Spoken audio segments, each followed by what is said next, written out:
मुझे आसमान तक जाना है, इसलिए रास्ते खुद से बनाना है। बहुत बहुत धन्यवाद आनंद सर। और आज इस सभागार में उपस्थित हमारे संस्थान के सभी कर्मठ अधिकारियों का मैं स्वागत करता हूं, धन्यवाद देता हूं आज के इस सेमिनार को आयोजित करने के लिए। असिस्टेंट डायरेक्टर विजय सर, R&D हेड मिस्टर आनंद, गौरव सिंह जी, नीरज जी और बाकी आशुतोष जी और बाकी जितने भी लोग हैं, बोर्ड के सभी सदस्यगण, मैं उनको धन्यवाद देता हूं। बहुत अच्छे तरीके से आपने आज दोनों सेशन को अरेंज किया है और शानदार तरीके से बच्चे सुन भी रहे। धनराज भी हमारे बीच हैं। आदित्य धनराज ने अपनी पूरी कहानी आपके सामने रखा है बड़ा शानदार तरीके से। फिर हम लोग के पास बहुत कम शब्द बच जाते हैं कुछ बताने के लिए, क्योंकि फिर ओवरफ्लो होने के डर रहते हैं। लेकिन बहुत अच्छे तरीके से धनराज आपने बातों को रखा, आपको विशेष धन्यवाद। और आपको गोल संस्थान अपने छात्र के रूप में देखा था पहले, अब एक मेडिको के रूप में देख रहा है, आपका स्वागत कर रहा है, तो इससे गौरवान्वित हम हो रहे हैं। एक बार फिर से आपको धन्यवाद। स्वागत हम अपने अभिभावकों का करते हैं। यहाँ माताएं बैठी हुई हैं, पीछे बैठे हुए हैं अभिभावक, सबका मैं स्वागत करता हूँ, अपने गोल संस्थान की ओर से अभिनंदन करता हूँ। और शानदार सुन रहे सभी बच्चों को ढेर सारा प्यार, बहुत सारा आशीर्वाद, बहुत सारी शुभकामनाएं। अच्छा करने की जिम्मेवारी आपके ऊपर है और आप लगातार बड़े मजे से बहुत अच्छे तरीके से सुन रहे हो। क्वेश्चन भी जो आपके आ रहे थे बहुत शानदार आ रहे थे। अब क्या होता है कि अब मेरे तो हर चेहरे को मैं देखता हूँ तो देखते देखते नजर पड़ गई। अब देखिए, रात भर मोबाइल चलाइएगा तो ऐसे सभा में जब अमृत परोसा जा रहा हो तब भी किसी को नींद आ रही है। जगा दीजिए उनको, जगाइए बगल वाले को, जगाइए, जग जाइए बेटा, जग जाइए। रात में मोबाइल इसीलिए कम चलाना चाहिए, ऐसे समय में नींद आती है। बड़ी मुश्किल बात है। लड़की है, पता है तुम्हें यहाँ भेजने के लिए मम्मी पापा कितना प्रयत्न किए होंगे, कहाँ गया सर, पैसा कमाने के लिए कितना कष्ट किया होगा, तब जाकर 2 लाख रुपया इकट्ठा हुआ होगा। हमको भी नहीं आ रहा होता है, ऐसे ही होता है। हम तो समझते हैं कि जब यहाँ मंच के नीचे जब बैठते हैं और बच्चों की बात सुन रहे हैं, धनराज का जब सुन रहा था तो मुझे लगा, और बाकी आपके जो एक्सपर्ट सभी हमारे संस्थान के अधिकारी जब अपनी बातें रख रहे थे तो मैं खो जाता हूँ उसी में। और ये आज की बात नहीं है, पिछले 28 वर्ष की बात है। मुझे कभी याद नहीं होगा कि ऐसी चीजें परोसी जा रही हो, मुझे कभी नींद आया। हम उसी लगन, उसी उत्साह, उसी जज्बात के साथ में बैठता हूँ कभी भी संग्रह। और जब सफल बच्चे बोल रहे होते तो लगता है कि खो जाए। अभी हमें लग रहा था कि धनराज को भी और बोलने देना चाहिए। वो सारी बातें रख रहा था जो मुझे बताना पड़ता है, जिसके लिए हम लोगों को मशक्कत करना पड़ता है।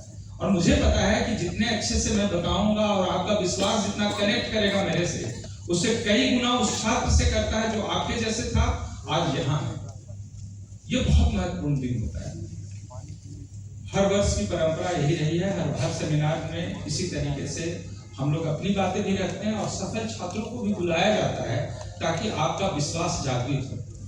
और सफलता के कुछ छोटे छोटे कुछ तरीके हैं, कुछ इंग्रेडिएंट्स है जो अगर संभाल लिया तो दूसरे से अलग हो जाओगे और सफल हो जाओगे। बहुत छोटी छोटी कुछ बातें हैं जो तुम्हें किसी और से बहुत अलग बनाता है। आप कई बार सोचते होगे कि हमारे जैसे बच्चे का भी रिजल्ट होता है क्या, और क्या हो सकता है। अभी तो 11th में है, बैकलॉग की बातें चली, क्वेश्चन नहीं बन रहा है, इरेलेवेंट क्वेश्चंस पूछे गए हैं, नींद भी आती है, मोबाइल से डाउट पूछे कि नहीं, पढ़े कि नहीं, ऑनलाइन का क्लास करें कि क्या नहीं, कैसे हमारा सिलेक्शन होगा। बहुत सारे क्वेश्चन एक साथ चल रहा होता है। उसी बीच में जीवन जीने का एक ललक भी है और ये उम्र है जो आपसे मांगता है समय, और समय मस्ती के लिए। लगता है कि आज अगर छूट गए ये जीवन फिर दोबारा मिलेगी नहीं, तो फिर हम करेंगे क्या, ये जीवन तो मेरा नरक हो गया। लेकिन आप यहीं पे आप डिफरेंशिएट कर सकते हो। अभी तो आप बहुत बच्चे हो, 10th करके 11th में आए हो, जो 12th करने के बाद जिन्हें सफलता नहीं मिली, ड्रॉपर बनने के बाद जिन्हें सफलता नहीं मिली, उन बच्चों को यहाँ खड़ा कर दो और ये आदित्य को भी यहाँ पे खड़ा कर दो। अब बताओ कि जिंदगी किसकी ज्यादा सुखमय होने वाली है और कौन ज्यादा जिंदगी एंजॉय करने जा रहा है और किसका लाइफ बेहतर होने वाला है। समझने की कोशिश करना है। ऐसे बच्चों को इसलिए सामने रखा जाता है ताकि आप अपने में एक बड़े बदलाव ला सकते हो। अब बदलाव लाने के लिए यहाँ पे आए हो तो पहले तो धन्यवाद इस बात के लिए भी दूं मैं आपको इतने सारे बच्चे हैं गोल इंस्टीट्यूट में जिसमें मात्र 20% या 30% महज आपकी उपस्थिति है। ये वो बच्चे हैं जिन्होंने सब लोगों ने यहाँ कोट किया, मैं भी उस बात को कह रहा हूँ, आप वो बच्चे हैं जो सिंसियर हैं, तभी आप आए हैं। वरना बारिश भी है, आज बारिश का मौसम है, बहुत बढ़िया लग रहा है, घर में नींद अच्छी आ सकती थी, आप उसे छोड़कर यहाँ आए हैं, छुट्टी बन सकता था। आप तो खुद आए हैं और वर्किंग डे है, तो अपने पेरेंट्स को भी आपने परेशान किया, उनको भी यहाँ बुलाया आपके साथ। तो मैं इसके लिए आपको बहुत दिल से शाबाशी देता हूँ, साधुवाद देता हूँ, बधाई देता हूँ, शुभकामनाएं देता हूँ कि आपने अपने जर्नी में एक अच्छे अध्याय को जोड़ा है और ये आपके सचमुच लाइफ का टर्निंग पॉइंट हो सकता है यदि आप सही तरीके से इसको आत्मसात करते हैं और घर जाकर इस पर काम करना शुरू करते हैं। बहुत सारी बातें बताई गई है, छोटी छोटी बातें मैं भी बताऊंगा और हमें लगता है कि उतना ही बताना है जितना आप जैसे बच्चों को पहले इंटरेक्शन में बताया जा सकता है, क्योंकि ये पहला और अंत नहीं है। ये पहला हो सकता है एकेडमिक सेशन आज चल रहा हो, बट इस तरीके का सेमिनार गोल संस्थान की एक परंपरागत व्यवस्था रही है। हम हर वर्ष ऐसे ही करते हैं, इस धीरे धीरे धीरे धीरे सेमिनार के माध्यम से सिलेक्शन के जो रहस्य हैं, जो राज है, वो आपके सामने खोलते जाएं, आपको सिखाते जाएं, आगे बढ़ाते जाएं और धीरे धीरे सीढ़ियां चढ़ाते हुए आपको अपनी मंजिल तक पहुंचाते हैं। यही परंपरा रही है, आज से नहीं 97।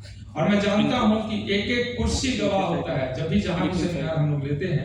वैसे यहाँ तो शुरुआत ही कम हुआ है, 2 साल से हो रहा है, बट इससे पहले हम लोग कालिदास संग्रहालय में करवाते रहे हैं, बहुत सालों तक चलता रहा है। वो सेमिनार हॉल का एक एक कुर्सी गवाह है कि पता नहीं एक एक कुर्सी ने कितने को मोटिवेट किया, कितने को इंस्पायर किया, कितने को अपने रूटीन चेंज करवा दिया और पढ़ते हुए उसको वहाँ मेडिकल कॉलेज तक पहुंचाकर डॉक्टर बना दिया। एक दो नहीं, हजारों बच्चे वहां से लाभान्वित हुए। तो सेमिनार आपका एक वर्कशॉप है जहां से आपके लिए एक बहुत अच्छी व्यवस्था आपको सोचने के लिए दी जाती है। उस सोच को लेकर जाते हो, अपने में बदलाव आता है, उस बदलाव के साथ जब आगे बढ़ते हो तो हर कुछ बदला हुआ, हर कुछ बेहतर होता हुआ आपको दिखता है। उसी के लिए आप यहाँ आए। तो जब यहाँ आए तो पूरे मन से, भाव से और अपने पूरे आत्मविश्वास के साथ सीख कर, और विश्वास करना बहुत जरूरी है, जो बताया जा रहा है उस पर विश्वास करिए, आगे बढ़ना है। और ऐसे हमेशा हम लोग आपके साथ जुड़े रहेंगे, बात करते रहेंगे, समझाते सिखाते आगे बढ़ाते रहेंगे। जो गलतियां आप कर सकते हैं वो मुझे पता है, और जो गलती आप करने वाले हैं वो भी पता है, तो उसके सोल्यूशन मैं बताते चलूंगा। तो देखिए, आप अभी 10th बोर्ड करके आए हो, और जैसा बताया जा रहा था कि 7 लाख से ज्यादा बच्चों की संख्या 90% से ज्यादा लाने वालों की है।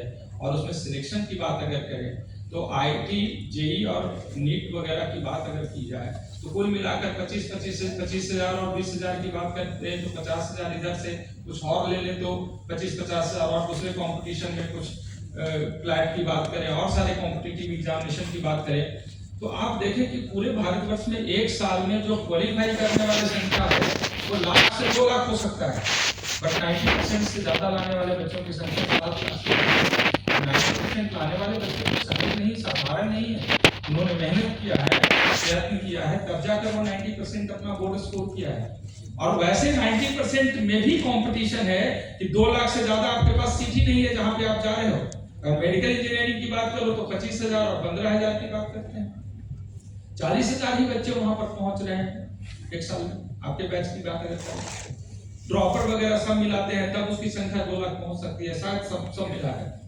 आप इस गंभीरता को समझना, जहां आपको ये बोर्ड एग्जाम नहीं है जिसकी तैयारी तुम कर रहे हो, जहां कंपटीशन है, बोर्ड और कंपटीशन में फर्क है। बोर्ड एग्जामिनेशन में हर चैप्टर के 5 क्वेश्चंस होते हैं, तो एक एक क्वेश्चन करके पांचों आप रट लीजिए, सीख लीजिए, समझ लीजिए, उसी में से एक क्वेश्चन पूछा जाएगा। फुल स्टॉप कॉमा तक लिख दीजिएगा, 98-99% और 100% भी कभी कभी मार्क्स आ जाता है। लेकिन कंपटीशन में वो नहीं होता है। कंपटीशन में उसी क्वेश्चन को अलग अंदाज में पूछा जाता है, और वो अंदाज सिखाने के लिए आप यहाँ कोचिंग ज्वाइन किए हैं या हम लोगों से ये वर्कशॉप में भाग ले रहे हैं। हम लोग वो रहस्य सीखना है, ये इसलिए इंपॉर्टेंट है। तो बोर्ड और कंपटीशन को कभी भी एक नजरिए से नहीं देखना। बोर्ड एक बहुत बेसिक होता है, कंपटीशन उसी सिलेबस का होता है, लेकिन उसका लेवल बदल जाता है। तो पहला तो यहीं से आपको डिफरेंशिएट करना होगा। दूसरा, जब हम कंपटीशन की बात करते हैं तो कंपटीशन के भी 2 पहलू हैं, 2 उसके आधारभूत संरचना है, जिसको आप कह सकते हैं कि 2 पहलू है। पहला होता है नॉलेज गेन करना, और से समझना इस बात को। पहला होता है नॉलेज गेन करना, और दूसरा होता है उस नॉलेज को मार्क्स में कन्वर्ट करना। दोनों अलग अलग चीजें हैं। अभी जैसे बच्चों ने पूछा कि हम पढ़ तो रहे हैं लेकिन मार्क्स मेरा नहीं बढ़ रहा, ये बहुतों का क्वेश्चन होगा, बहुतों की चिंता होगी, बहुतों का तनाव का कारण होगा कि हम पढ़ते तो हैं लेकिन मेरे मार्क्स नहीं बढ़ते। तो धनराज ने बड़े अच्छे तरीके से बोला कि अभी पढ़ने का समय अभी पढ़ो, सीखने का समय सीखो। ये नॉलेज को मार्क्स में कैसा बदला जाएगा, कैसे बदलता है, इसी का एक्सपर्टीज गोल संस्थान के पास है। 97 में जब गोल शुरू हुआ था तो पूरे भारतवर्ष का पहला एक्सपेरिमेंट था, टेस्ट सीरीज के रूप में आया था पूरे भारत में। इससे पहले टेस्ट सीरीज नहीं हुआ करता था। जब टेस्ट सीरीज, उससे पहले एक ब्रिलियंट का और एक अग्रवाल क्लासेस का मॉक टेस्ट होते थे, साल में 1 या साल में 2, इतना ही होता था टेस्ट। सीरीज में चैप्टर वाइज करना, फिर उसके हाफ सिलेबस करना, फिर फुल सिलेबस करना। सिस्टमैटिक कोई अगर इंस्टीट्यूट आया पहली बार तो गोल आया, और तब जितना रिलेवेंट था हमारा क्वेश्चन पेपर, जितना एप्रोप्रिएट था और जितने ज्यादा रिजल्ट्स उस समय उस रेशियो में होते थे, उसी रेशियो में उसी लेवल पे आज भी रिजल्ट होते हैं।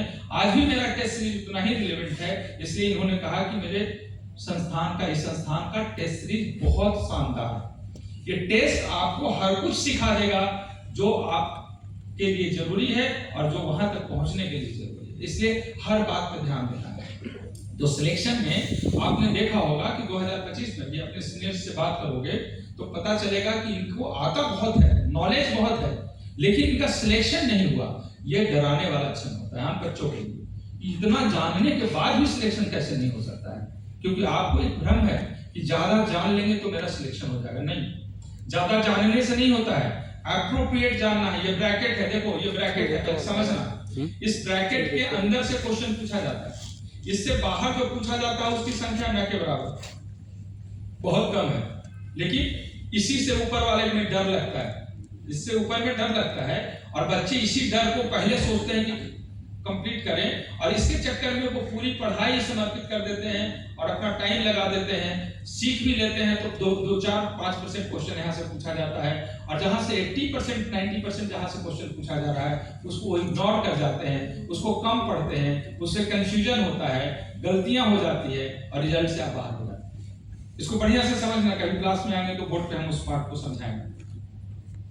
जो ब्रैकेट है, इस ब्रैकेट की तैयारी होनी चाहिए।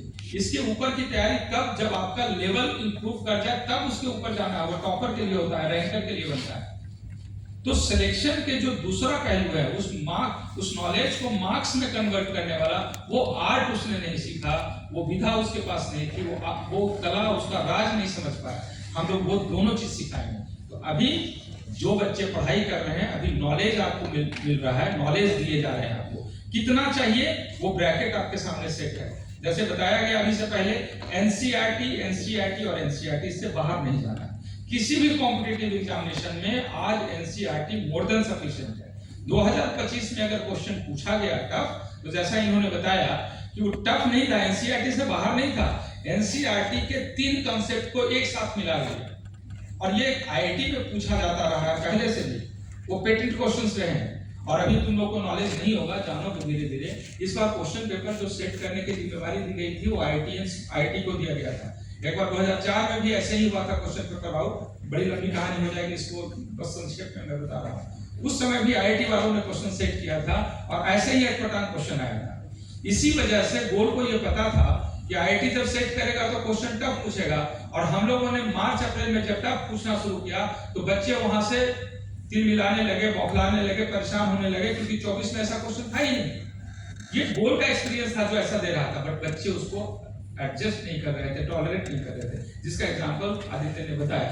लेकिन लास्ट वाला क्वेश्चन, लास्ट वाला स्टेप इन्होंने छोड़ दिया, जो मुझे सबसे ज्यादा हिट किया था जब इन्होंने फेलिसिटेशन फंक्शन में बनाया था, अपनी बातें रखी थी। उन्होंने क्या कहा कि हम जब फिजिक्स बना रहे थे तो टफ लगा, तो पीछे से शुरू किया, कुछ बना फिर भी टफ लगा तो सब्जेक्ट बदल दिया, बायोलॉजी से शुरू किया, बना केमिस्ट्री बना, और समय मेरे पास कम था, उसमें चुन कर आसान क्वेश्चंस पहले बनाए, और अंतिम में मेरे पास 2 मिनट का मात्र समय था। 2 मिनट में 4 क्वेश्चन हमने लगाए, और 4 में 4 सही हुआ, मतलब 16 मार्क्स इनको एक्स्ट्रा मिला। तब 600 से ऊपर गए, नहीं तो 600 से नीचे रहते। आज एम्स नहीं मिलता जो मिल रहा है। करता है, जिसके बारे में ये कह रहे थे, स्ट्राइक करता है, इनका दिमाग वहां पर काम कर गया। बहुतों को बताया था, ऐसा नहीं था कि अकेले थे। बहुत सारे बच्चों को मैंने ये बात कही है और हमेशा कहा है, लेकिन इनको लगा कि नहीं, ये स्ट्रेटजी हमें अपनाना चाहिए। तो देखिए, हम आपको ट्रेनिंग दे रहे हैं। ये ट्रेनिंग वैसे ही होता है जैसे एक प्लेयर को एक कोच देता है। हम लोग कोच हैं, हम आपको ट्रेन करते हैं, हर टेक्निक बताएंगे, कौन से बॉल पे किस तरीके का शॉट लगाना है, किसे डिफेंस करना है, किसे एक रन के लिए प्लेस करना है, किसे बाउंड्री के लिए आप छोड़ सकते हो। ये सारी ट्रेनिंग हम आपको देंगे, लेकिन हम सिर्फ ट्रेनिंग दे सकते हैं। पिच पे आपको जाना है, बल्ला आपको घुमाना है, रन आप बनाओगे या जीरो पे आप आउट हो गए, और ये आप पे निर्भर करता है कि आप अपने लिए तालियां बटोरते हो या अपने ये सड़े हुए टमाटर और अंडे अपने ऊपर फेंकवाते हो, या आपके ऊपर निर्भर करता है। समझ गए मेरी बात? आप जैसे कभी कभी क्या होता है कि बहुत ज्यादा सोच करके कि कुछ नहीं, जैसे जैसे चल रहा है चलेगा, हम तो ऑनलाइन पढ़ेंगे, हम ये करेंगे, हमको यही अच्छा लग रहा है, हम अपने मन से करेंगे। जिसकी बात कही जा रही थी, ओवर कॉन्फिडेंस आ जाता है बच्चों में कि हम बहुत स्मार्ट हैं, 90% से ज्यादा 10th में लाए हैं, तो ठीक है, इसमें भी ले। शुरुआत में अच्छा मार्क्स आ ही रहा है, तो शुरुआत में छोटे छोटे चैप्टर्स हैं, इसमें मार्क्स अच्छे आएंगे। जैसे जैसे आगे बढ़ोगे, जिसकी बात कही जा रही थी, जनरल फिजिक्स ज्यादा आगे बढ़ोगे ना, तो 1 2 3D जब पढ़ोगे तो 3D पढ़ते पढ़ते ना औकात समझ में आ जाती है। उस औकात में ही रहने के लिए अभी से ही जो तरीके बताए गए हैं उसको फॉलो करना। मैं सिर्फ उसको अंडरलाइन कर रहा हूँ, उसको फॉलो करना। पूरी बात बताने में फिर से रिपीट होगा और उतनी बात बताने की आवश्यकता नहीं है। एनसीईआरटी को पढ़ना है, समझ में आए या नहीं आए, कोशिश करनी है। उसके शॉर्ट, उसका जो एग्जाम्पल दिया हुआ, जिसके बारे में कुछ बच्चे आपको पूछी है, बच्चे लेकिन नहीं बना, रिलेवेंट क्वेश्चन है, क्यों बनाना है? बिल्कुल नहीं बनाना है, लेकिन उसके जो शॉर्ट एग्जाम्पल है वो बनाना है, पॉइंट टू पॉइंट है वो पढ़ने की कोशिश करना है। सब समझ में नहीं आएगा, कोशिश करो, धीरे धीरे जब समझ में आएगा तो उसके सामने कोई दूसरा बुक दिखेगा नहीं। और बाकी उसके क्वेश्चन उसको कैसे समझा जा सकता है बेहतर, तो बोल ने आपको मॉड्यूल दिया है, उसमें सब कुछ निचोड़ के रख दिया है। मैं पूरी जिम्मेवारी से इस मंच से आपके सामने गोल की पूरी जिम्मेवारी लेकर मैं इस बात को कह रहा हूं कि गोल का मॉड्यूल मोर देन सफिशिएंट है एक अच्छा रैंक लाने के लिए और टॉप लेवल के मेडिकल कॉलेज में जाने के लिए। बाकी कोर कसर अगर बचता है तो हम लोग टेस्ट के माध्यम से उसे पूरा कर देते हैं, कुछ बच ही नहीं जाएगा। अलग से कुछ करने की जरूरत नहीं है। आपको संतुष्टि नहीं होता है, आपका विश्वास नहीं होता है, तो ये आपका प्रॉब्लम है, हमारा प्रॉब्लम नहीं है। आप पिछले 8-10 साल का कितने साल का क्वेश्चन उठाकर देखो, और जिस साल का क्वेश्चन उठाकर देख रहे हो उस साल हमने क्या पढ़ाया है, क्या टेस्ट में पूछा है और कितने मॉड्यूल में हमने कंटेंट्स डाले हैं, उससे बाहर कोई क्वेश्चन है तो मुझे बताओ। 2025 में इतना टफ क्वेश्चन पूछा गया, इसके बाद भी मॉड्यूल पढ़कर और हमारे टेस्ट लेकर ये बच्चे जो ला रहे हैं 600 प्लस वाले, ये भी 650 प्लस कर रहे थे। घर पे आने के बाद बना वो 650, 660 इनका भी आ रहा है, तो 650 और 660 में रैंक आ रहा है, टॉप कॉलेज मिल रहा है आपको। क्षमता उतनी है, आप वहां एग्जीक्यूट नहीं कर पाए, ये आपका दूसरा प्रॉब्लम है। इसीलिए मैं कह रहा हूं, नॉलेज गेन करना एंड नॉलेज को मार्क्स में बदलना, ये दोनों अलग अलग चीजें हैं। बारी बारी से इन दोनों का हम ज्ञान आपको देंगे, दोनों के बारे में बताएंगे। अभी जो क्लासेस चल रहा है ये नॉलेज गेन करने का है, आगे चलेगा इस नॉलेज को कैसे मार्क्स में बदला जाएगा। ये सेमिनार दर सेमिनार क्लासेज, हम लोग का मीटिंग, हम लोगों से इंटरेक्शन जब बढ़ेगा तो इस नॉलेज को मार्क्स में कन्वर्ट करने का राजनीति। आगे बढ़े, छोटी छोटी बातें मैं करता हूं, तो 1-2 एग्जांपल से शुरुआत करता हूं। कभी किसी बच्चे को अगर अपना ऐसा फीलिंग आ रहा होगा कि हम पता नहीं हमारा लेवल ऐसा नहीं है, 90% से प्लस वाले के बच्चों के बारे में सब बात कर रहे हैं, मेरे तो 70% ही आए हैं। ऐसे कितना एग्जांपल मैं बता सकता हूं कि जिन्होंने 10th बोर्ड में पहले 10th बोर्ड फेल किया, दूसरे बार में पास किया, 12th फेल किया, दूसरे बार में पास किया, और वो बच्चा आज के डेट में डॉक्टर है, मेडिकल कॉलेज में डॉक्टर है। और ऐसे कहेंगे सर एक आध एग्जाम्पल होगा, बहुत सारे एग्जाम्पल भरे पड़े हुए हैं, वो इसी के लिए जाना जाता है। अति साधारण बच्चों को मेडिकल कॉलेज तक पहुंचाने का सबसे अच्छा एक्सपीरियंस हमारे संस्थान के पास है। ये बताते हुए मुझे अभिमान नहीं हो रहा, ये स्वाभिमान में बता रहा हूँ, और इसलिए बता रहा हूँ कि आप बच्चों के अंदर एक विश्वास जगे कि आप जिस दिन चाह लोगे आपका रिजल्ट होगा, क्योंकि रिजल्ट में आप बच्चों का कंट्रीब्यूशन 90% होता है। भले ही होर्डिंग बैनर पोस्टर पे हम डाल दे बोल ने इतने रिजल्ट्स दिए, बोलने नहीं दिए, बोल के बच्चों के पुरुषार्थ ने, उनके मेहनत ने, उनके पराक्रम ने वो रिजल्ट्स दिलवाए, आपकी मेहनत ने रिजल्ट दिला, इसको स्वीकारते हैं और मुझे बहुत खुशी होती है। मैं गर्व से इस बात को कहता हूँ। आप बच्चों के कारण रिजल्ट होता है, तो आपको उतना मेहनत करना होगा, आपको उतना रेस्पॉन्सिबल बनना होगा।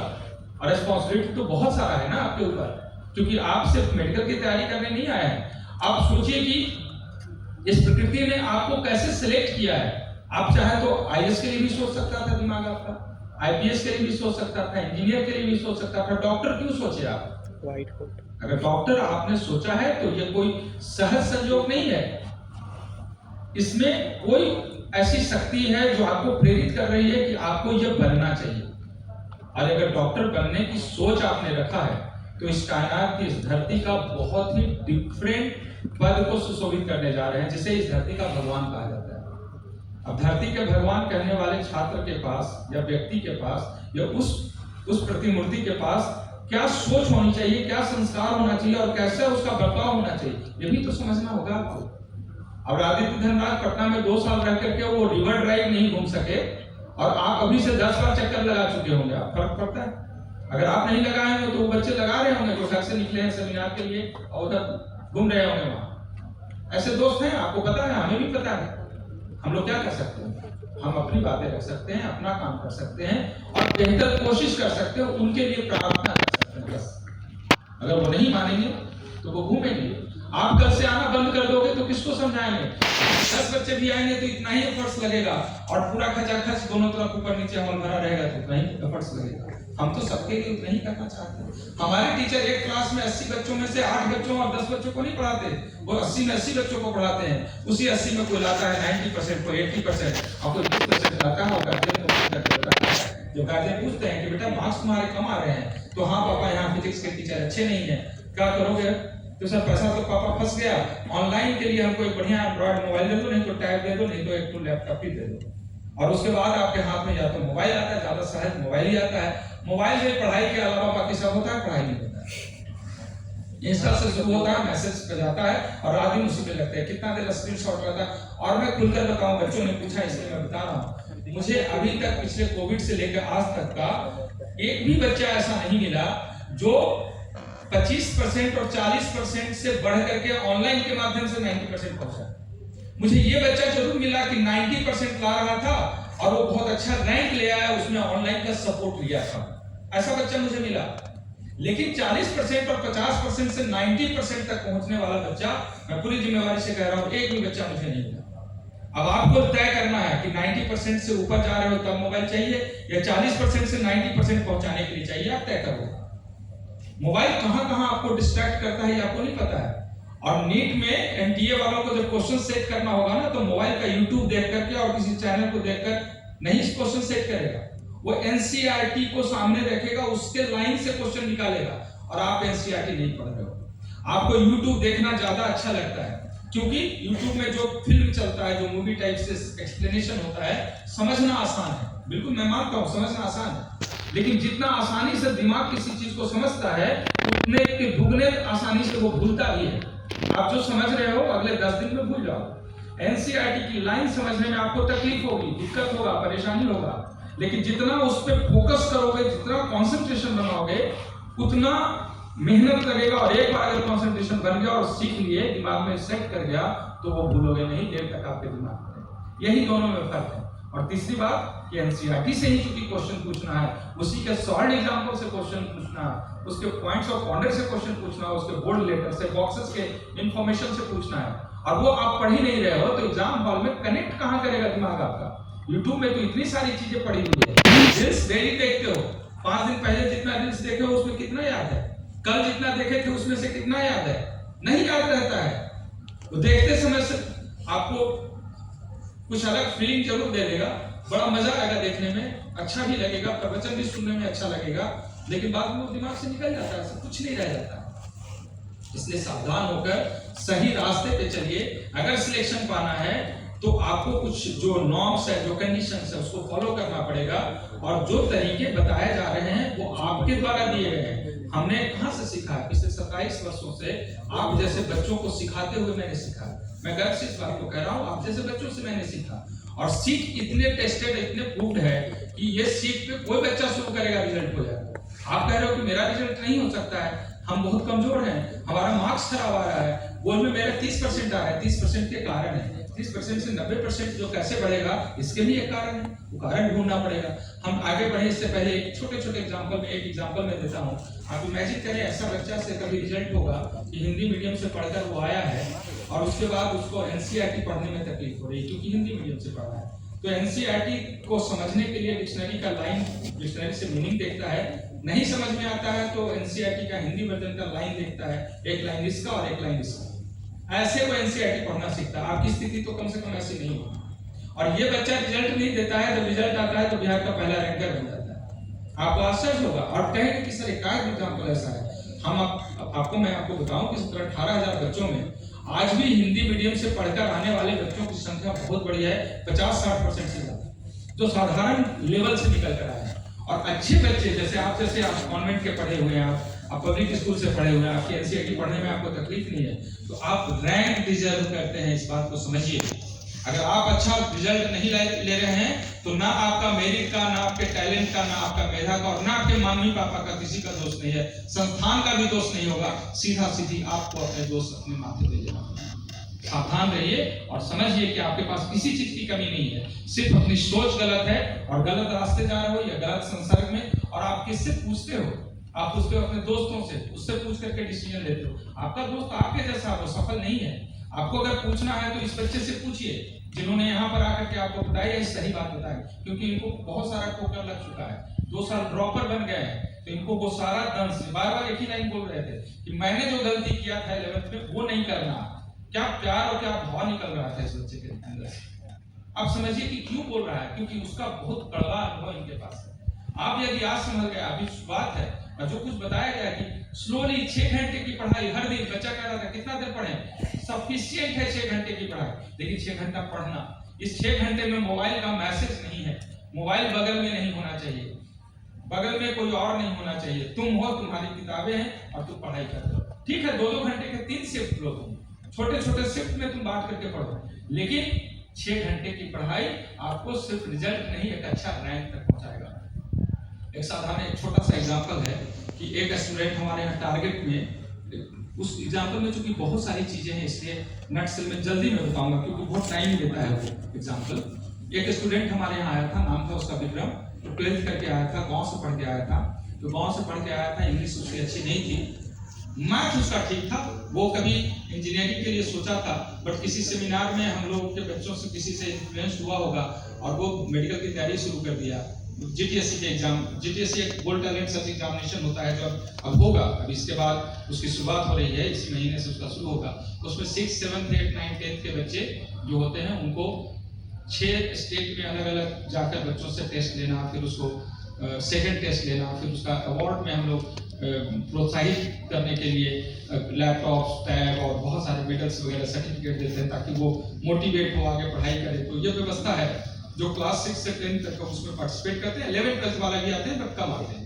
तो 6 से 10th वाले में उसी सेमिनार में वो था, तो स्टूडेंट से वो इन्फ्लुएंस हुआ और वो डॉक्टर बनने का सपना देखे। लेवल उसके पास था नहीं, घर में पैसे भी नहीं थे, किसी भी तरीके से वो गोल में आता है। कंकड़बाग वाले सेंटर पे उसने एडमिशन लिया। टीचर पढ़ा रहे थे, दोस्त के साथ बैठा था, टीचर बता रहे थे असेंडिंग डिसेंडिंग ऑर्डर समझा रहे थे, उसको असेंडिंग डिसेंडिंग का मतलब समझ में नहीं आया। धीरे धीरे ये कहानी हमारे सेंटर हेड के पास पहुंचा, तो उन्होंने देखा कि लेवल तो और बहुत नीचे है इस बच्चे का। उसको सजेस्ट किया गया कि देखो इस लेवल पे 6 महीने में टारगेट बैच करना है, तुम नहीं कर पाओगे, तुम्हारा लेवल बहुत नीचे है, तुमको फाउंडेशन क्लास करना पड़ेगा, 2 साल नीचे जाना पड़ेगा। अब देखो इसमें कितना सारा एग्जाम्पल है, तुम लेके जाना अपने साथ, क्या क्या जरूरतें हैं, क्या क्या इंग्रेडिएंट्स है, ये समझना। उस बच्चे के अंदर चूंकि जुनून आ गया था, उसको डॉक्टर बनने नहीं आया था, वो डॉक्टर ही बनने आया था, इसलिए उसके मन में एक भाव था। वो कहा कि ठीक है सर, आप जो कह रहे हैं उस पर हम मान जाएंगे। दूसरा, संस्थान पे उसको विश्वास था, संस्थान ने जो गाइड किया उसको उसने स्वीकार किया और उसके बाद वो फाउंडेशन वाले बच्चों के साथ पढ़ा। अगर ईगो होता तो फाउंडेशन के साथ नहीं पढ़ता, अगर विश्वास नहीं होता संस्थान पे हमारी बातें नहीं मानता, और अगर जिद नहीं होता तो वो फिर टारगेट का बच्चा फाउंडेशन वाले 2 साल जूनियर के साथ बैठ करके नहीं पढ़ रहा होता। ये सब काम किया और ये सारे इंग्रेडिएंट्स हैं जो आपको दूसरे से अलग करेगा और आपको उस कॉलेज तक पहुंचा देगा जहां तक वो पहुंचा था। तो इस एग्जाम्पल को आगे बढ़ाते हैं कि वो बच्चा फाउंडेशन में पढ़ता है, उस बच्चे के दोस्तों के साथ, मतलब दोस्त मतलब जूनियर के साथ बैठता है और उससे सीखता है। सीखते सीखते जब टेस्ट हमारे यहाँ पहला टेस्ट देता है तो 7% से शुरुआत होता है उसका, 7%। इसके बाद फिर आगे जाता है धीरे धीरे। 7% आया था तो छोड़ देता कि अब मेरे बस की बात नहीं, हम तो टारगेट में खराब कर ही रहे थे, फाउंडेशन में भी 2 साल नीचे जाके भी हम खराब कर रहे हैं, तो हमारा क्या होगा। वो हिम्मत हार सकता था, वही गिव अप कर सकता था, रास्ता बदल सकता था। लेकिन फिर से मैं कह रहा हूँ, वो डॉक्टर बनने नहीं आया था, डॉक्टर ही बनने आया था। इसलिए ये सारी चीजें दरकिनार किया और आगे बढ़ा, धीरे धीरे इंप्रूव करता चला गया। 30% के आसपास मार्क्स आता है उसका लास्ट में, जब तुम्हारा 11th खत्म होगा उसके बाद SF1 प्रोग्राम होगा। इसमें 10 स्पेशल टेस्ट दिए जाएंगे, उसमें कुछ सब्जेक्टिव और भी ऐड किया जाएगा आप लोगों के लिए। वो पूरे 10 में पूरा सिलेबस का दोबारा रिवीजन कराते हैं। जैसे रविंद्र सर ने आपको कहा कि हम पढ़ाएंगे, उसके बाद 6 दिन पढ़ाएंगे। हम 3 दिन 4 दिन नहीं पढ़ाते, हम 6 दिन पढ़ाते हैं। पढ़ाई पे मेरा पूरा फोकस है कि आपको ज्यादा हम पढ़ाएं। आप कभी कभी कैलकुलेट करने लगते हो, उस इंस्टीट्यूट में इतना पैसा लग रहा था, गोल वाला इतना लेता है। हम गोल वाले क्वालिटी के लिए लेते हैं, इसमें कॉम्प्रोमाइज नहीं करते। उनको सिर्फ एडमिशन लेना है और हमें एडमिशन लेकर के पढ़ाई और क्वालिटी देना है, इसलिए हम कोई कॉम्प्रोमाइज नहीं करते। बच्चे आए नहीं आए, जितना मेरे पास सीट रहता है, ओवरफुल रहता है, हम लोग को बहुत जरूरत नहीं पड़ती है। और मुझे लगता है कि जितना एडमिशन हमने लिया उसको सही सर्विसेज हम पहुंचा सके, उनको सही तरीके से हम उनके लिए काम कर सके, इसलिए ये बहुत जरूरी होता है हम लोग को काम करना। तो फोटो आने लगा तो हम थोड़ा सा कॉन्शियस हो गए, आपके फोटो में मैं अलर्ट हो गया, क्या बात है आपको के लिए। तो उस बच्चे ने क्या किया, 11th पढ़ा, 7% से शुरू हुआ, 30% तक एसेंट प्रोग्राम में वो 30% तक पहुंचता है। और 30% पहुंचने के बाद उसका ट्रायल होता है कि सर गोल विलेज हमको जाना है। क्यों जाना है, जैसे इन्होंने कहा कि हम गोल विलेज में पढ़े थे, वहां पे ये व्यवस्था थी। अब जाहिर सी बात है कि बच्चे को लगता है कि वहां जाएंगे तो बहुत अच्छा हो जाएगा, भाई वहां जाएंगे, यहाँ जाएंगे, वहां जाएंगे, कहीं भी जाएंगे, जाना आपको और करना भी आप ही को है।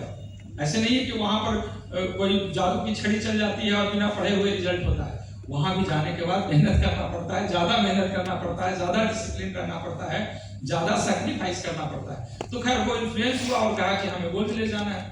गोल विलेज जाने के लिए क्राइटेरिया नहीं फुलफिल हो रहा था, क्योंकि 50% का मार्क्स डिफरेंस था, 100% ऊपर था, मतलब 60% पे कट ऑफ गया था, इसका 30% एवरेज आ रहा था, तो जाने का कोई सीन ही नहीं बन रहा था।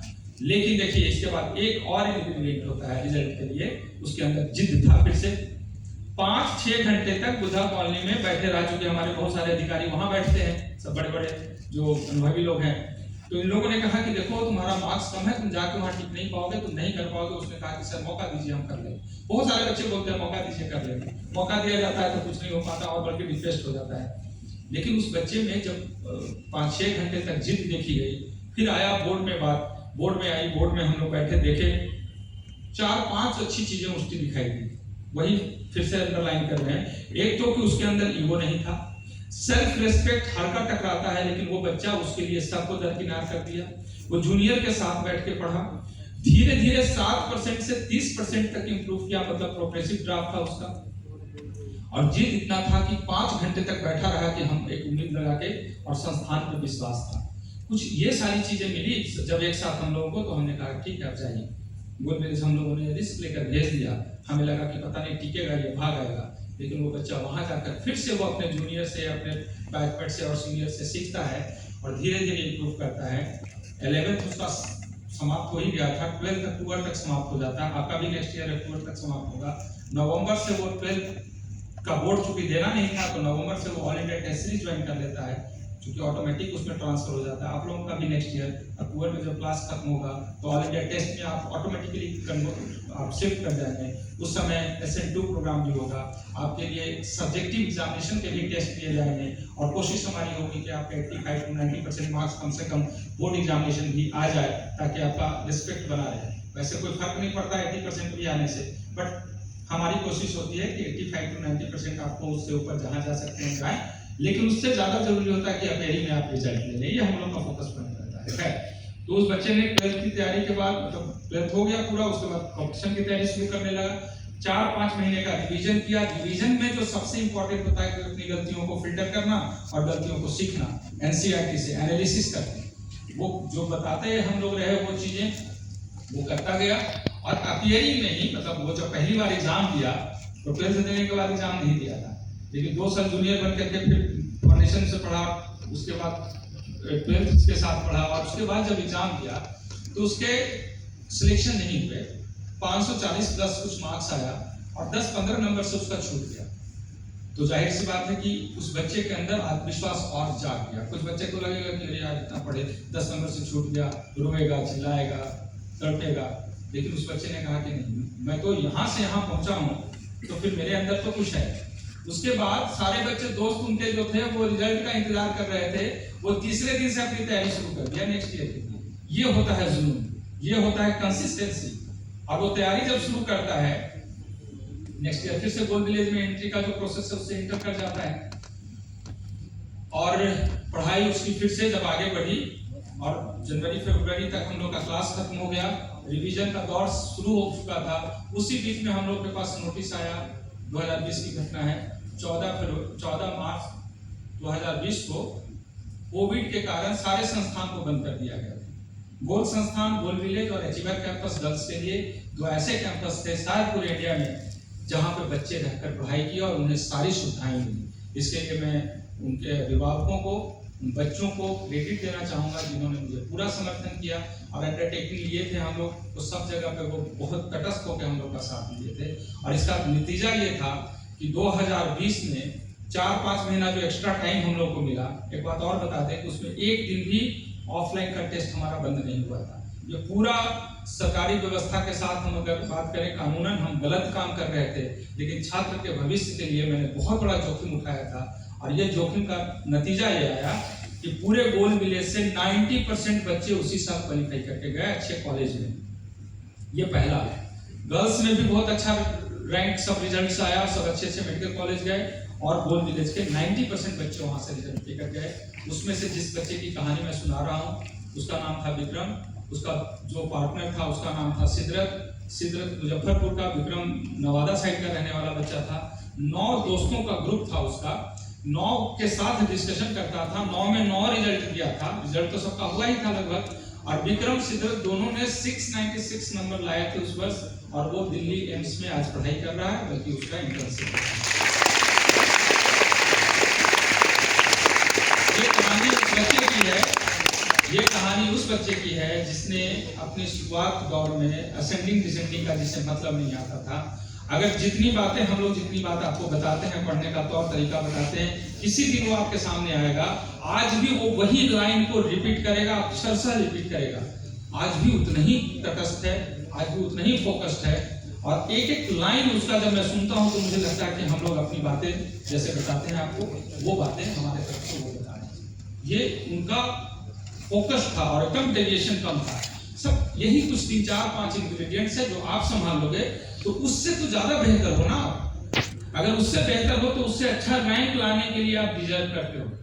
ऐसे में 1-2 कहानियां नहीं है हमारे पास, कहानी सुनाएंगे तो पता नहीं कितने दिन निकल जाएंगे। ऐसे एक से एक साधारण, चाहे मिथिलेश की कहानी सुना रहे थे आनंद सर आपको, ऐसे पता नहीं कितना विक्रम, कितना मिथिलेश, कितना अनुराग, कितना ऐसे कितने लोग हैं जिनकी कहानियां ऐसी हैं और सबसे ज्यादा वही कहानियां हम लोग को मोटिवेट किया है। और तब मैं कहता हूं कि जिस लेवल के तुम बच्चे हो, अगर तुम समझ जाओगे तो तुम इतिहास बना लोगे।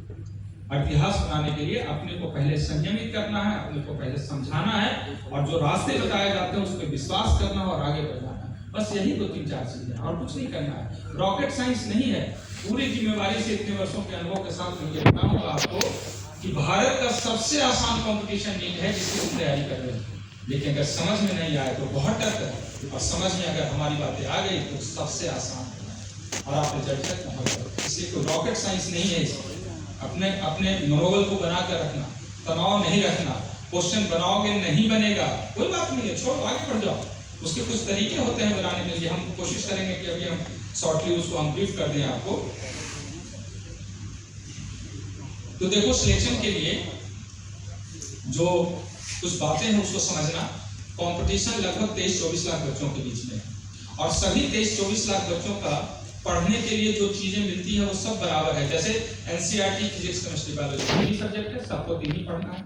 उस एनसीईआरटी 3 सब्जेक्ट से 80 चैप्टर्स हैं। पहले 98 था, घट करके अपने 80 चैप्टर्स आ गए। 80 चैप्टर से ही क्वेश्चन पूछा जाएगा। वो सारे 80 चैप्टर सबके लिए कॉमन है। उस 80 चैप्टर में से जो क्वेश्चन पूछा जाएगा 180 क्वेश्चन पूछा जाएगा। ये 180 क्वेश्चन भी सबके लिए कॉमन है, अलग अलग नहीं है कि किसी के लिए 200 है, किसी के लिए 180 है, और सबका एक ही बार एग्जाम होता है। अभी ऑफलाइन एग्जाम हो रहा है, ऑनलाइन में होता है कि अलग अलग सेट होते हैं सॉरी, और परसेंटाइल के बेसिस पे उसका सिलेक्शन होता है, जैसे जेईई एडवांस में होता है। लेकिन यहाँ पे ऐसा नहीं है, यहाँ पे एक ही क्वेश्चन होता है, एक ही पैटर्न होता है, एक ही सब कुछ होता है। 180 क्वेश्चन, 180 मिनट का समय दिया जाता है, सब बराबर। और आपको तैयारी करने के लिए, पढ़ने सोने और बदमाशी करने के लिए, मोबाइल चलाने के लिए, छुट्टी मनाने के लिए, सब कुछ जितना समय उसके पास है उतना ही समय आपके पास भी है। 24 घंटा दिन रात मिला और आप आज दे रहे हो, आज पढ़ाई कर रहे हो, बोर्ड एग्जाम आपका एक साथ हुआ है, पढ़ाई कर रहे हो, अलग अलग इंस्टीट्यूट में पढ़ रहे हो, लेकिन एग्जाम जब दोगे तो एक ही साथ एग्जाम दोगे, एक ही पेपर पे एग्जाम दोगे। 180 क्वेश्चन रहेगा, 180 मिनट रहेगा, ठीक है। आगे पीछे कभी कभी हो जाता है, 200 से 180 पे हुआ, फिर हो सकता है बदले, ऐसे बदलने का चांस नहीं है, तो इसमें यही पैटर्न फॉलो करना जा रहा है। तो सब कुछ बराबर है। फिर क्या होता है, कोई यहाँ से टॉप करता है, कोई बॉटम से टॉप करता है, क्या फर्क है, वो फर्क आपको समझना होगा कि हमें क्या नहीं करना है। तो एक एक चीजों को विस्तार में थोड़ा सा विस्तार में मैं आपको रखता हूँ। सबसे पहला, सब्जेक्ट आप पढ़ रहे हैं, सब्जेक्ट सभी पढ़ रहे हैं, कैसे पढ़ना चाहिए, उस सब्जेक्ट को पढ़ने का तरीका होगा। 5 स्टेप्स में सब्जेक्ट पढ़े जाते हैं। 5 कौन कौन सी बातें हैं उनको जगह, ठीक है, सामने देखो, ऐसे रखना नहीं है। ऐसे रखने का मतलब कि आप थक गए, अभी बहुत यंग हो, बहुत एनर्जेटिक हो, ऐसे नहीं थको। हम लोग अभी पिछला सेमिनार में 3 घंटा भाषण दिए हैं, इसमें तो अभी 1 घंटा भी नहीं हुआ। 3 घंटा नहीं पकाएंगे, टेंशन नहीं लो, थोड़ी देर में छोड़ दो। इतना जल्दी आप लोग लो नहीं फील करो। तुम जब ऐसे करने लगते हो ना तो हम लोग का डाउन हो जाता है एनर्जी। हम तभी तक बात करेंगे जब तुम लोग की एनर्जी हमको दिखेगा, जब आंखों में इशारे आपके दिखाई देंगे। और मैं सबको देख रहा हूँ, कौन क्या कर रहा है मैं देख रहा हूँ, किसी को टोक रहा हूँ, किसी को नहीं टोक रहा। लेकिन बहुत सारे बच्चे बहुत सिंसियर होकर सुन रहे हैं, कुछ बच्चे नोट भी कर रहे हैं। मैं समझता हूँ कि ये एनर्जी देता है। और कोई बच्चा ऐसे किए हुए है, कोई सो रहा है तो हम लोग को लगता है कि अब छोड़ देना चाहिए, बच्चों के साथ जाती हो जाएगी। तो प्लीज आप जब हमारे साथ बैठे 1 घंटा 1.5 घंटा तो एकदम एनर्जेटिक रहे। डॉक्टर बनने जा रहे हैं, 17 घंटा 18 घंटा ऑपरेशन चलेगा। आपके पेशेंट का ऐसा भी कभी ईश्वर करे इतने बड़े सर्जन बन जाओ, इतने बड़े डॉक्टर बनो, तो 10-10 घंटे तक लगातार ओटी में खड़े रहना पड़ता है। तो be bold and energetic, always दिखना चाहिए तुम्हारे अंदर से। तो पहली बात मैंने बताया कि सब्जेक्ट पढ़ने का एक तरीका होता है। जो सब्जेक्ट फिजिक्स केमिस्ट्री पढ़ा जाता है वो कैसे पढ़ना चाहिए। आपके जैसा नहीं कि जब मर्जी हुआ ये पढ़ लिए, जब मर्जी हुआ वो पढ़ लिए, जो टफ लगा पढ़ लिए, जिसका टेस्ट होने वाला है वो पढ़ लिए, ऐसे नहीं पढ़ा जाता है। पढ़ने का एक प्रॉपर तरीका, वो 5 स्टेप क्या है मैं आगे बताऊंगा। इसके बाद दूसरी बात हमने कहा कि 80 चैप्टर्स हैं, तो सारे चैप्टर जब आपकी पढ़ाई हो रहे हैं तो सभी चैप्टर्स एक रेंज में नहीं आएगा। कुछ चैप्टर ऐसा होगा जब पढ़ेंगे, टीचर से कभी कभी ट्यून होते हैं, कभी से ट्यून नहीं होते हैं, ऐसा होता है। कुछ चैप्टर ऐसा होगा जिसे पढ़ने के बाद उसके क्वेश्चंस मॉड्यूल से बनता है अच्छा खासा, 80% बन जाता है। ऐसे चैप्टर को अलग इंडिकेशन दे दो, वो ए लेवल का चैप्टर है तुम्हारा। फिजिक्स में भी, केमिस्ट्री में भी, बायो में ए चैप्टर मिलेगा। कुछ चैप्टर ऐसा होगा जो मिडिल लेवल का आ गया, मतलब वो 70% तक ही क्वेश्चन सॉल्व हो रहा है। ऐसे चैप्टर को तुम बी लेवल से इंडिकेट कर सकते हो। कुछ चैप्टर ऐसे होगा जो 50% भी नहीं सॉल्व हो रहा है या मुश्किल से 50% तक पहुंच पा रहा है, ऐसे चैप्टर को हम सी से इंडिकेट करेंगे। तो क्या करना है, टीचर के साथ पढ़ते हुए जब आप फाइनल उसको एंड करके अगले चैप्टर पे जाते हो तो उस चैप्टर के लिए इंडिकेटर लगा देना ए बी सी। समझ गए? फिजिक्स में भी ए होगा और बायोलॉजी में भी सी होगा, लेकिन बायोलॉजी में सी बहुत कम होगा और फिजिक्स में ए बहुत कम होगा। समझ में आई बात मैं क्या कह रहा हूँ? फिजिक्स में ऑलवेज आपको सी ज्यादा दिखेगा, बी दिखेगा, ए कम दिखेगा, तो उससे घबराना नहीं। हमने ए बी सी में क्यों डिवाइड किया? क्योंकि सी जब आता है तो सी के लेवल पे उसकी तैयारी, उसकी प्लानिंग करना होगा। बी जब आएगा तो बी के लेवल पे हम तैयारी करेंगे, उसके रिवीजन जब करवाना होगा तो बी लेवल पे जाएगा। ए का तरीका बिल्कुल अलग होता है, उसको ए लेवल पे करेंगे। अब सबको एक जैसा करने लगेंगे तो आपको टाइम ज्यादा लगेगा, एनर्जी ज्यादा लग जाएगा और उसका जो रिजल्टेंट है वो आपको कम मिलेगा। तो इसलिए एबीसी में चैप्टर को बांट लेना। अभी फिलहाल नहीं करना, इतना ही बता रहे, बहुत बेसिक चीजें मैं बता रहा हूँ। इसको एबीसी को कैसे करना है ये क्लासेस में मैं बताऊंगा विस्तार में। इसके आगे स्टेप पे आते हैं। क्वेश्चन जो 180 पूछा जाता है उसके अलग अलग लेवल होते हैं। आपको सिंपल मैं बता दूं कि आपके पास जो कंपटीशन का लेवल होता है तो 1 2 3 4 5 लेवल का क्वेश्चन पूछा जाता है कंपटीशन में, और मोर और लेस मॉड्यूल में भी हमारा यही पूछा हुआ है। एक बच्चे ने क्वेश्चन पूछा था, उसका आंसर यहीं से निकल के आ जाएगा।